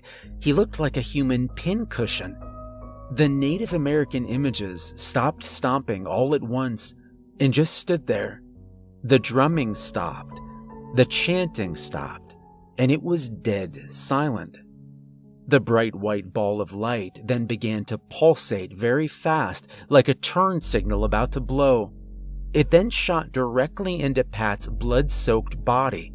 His body lit up so brightly I had to cover my eyes to shield them from the light. After a few seconds, a loud bang was heard, like the sound of a sonic boom, causing the entire floor to shake, knocking over displays and the green M&M stand-up cardboard cutout that we had by the front registers. You know, the girl M&M. I love M&Ms. The way they melt in your mouth, not in your hands, it's mind-blowing. Anyway, after the shaking stopped, every light in the store came back on, and the images disappeared. I sat there with my hands covering my face, shaking and crying. Lily came running out from the back room to make sure I was okay. She helped me up, and we made our way to the front door. I put my hand at the right side of my face, blocking my vision, so I wouldn't have to see Pat's dead body. We had no choice but to step in the blood of the guy as we got to the front door, unlocked it, and prepared to leave. Just as we were about to walk out the door, we heard a low moaning sound. We looked to our right and saw Pat. He was moving.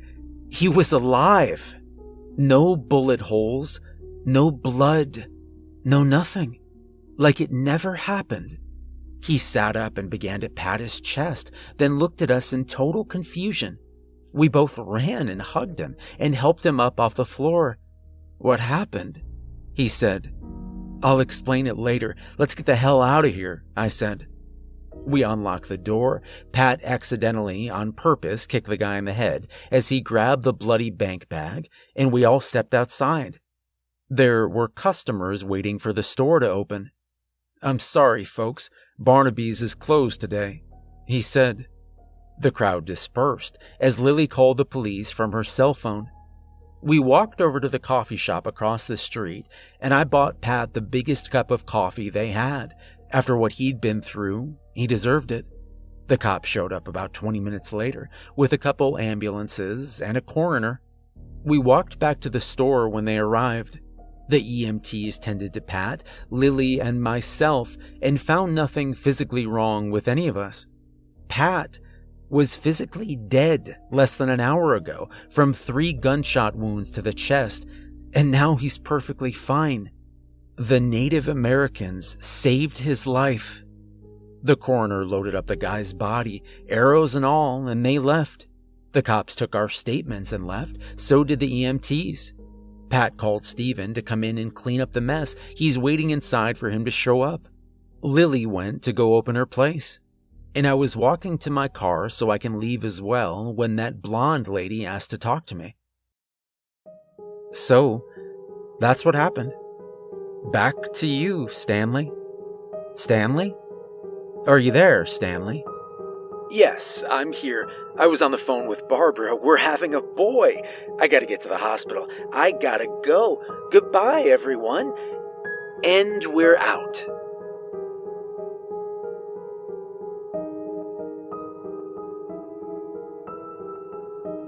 Hey everyone, make sure to like and subscribe if you enjoyed the video, and a special thank you to the author for allowing me to narrate this series. This was a lot of fun for me to work on. Make sure to check out more of their work through the link in the description. If you'd like to support me further, there's a link to my Patreon in the description, and remember, if you're ever running low on food and want a fun night, Barnaby's is the best store in town.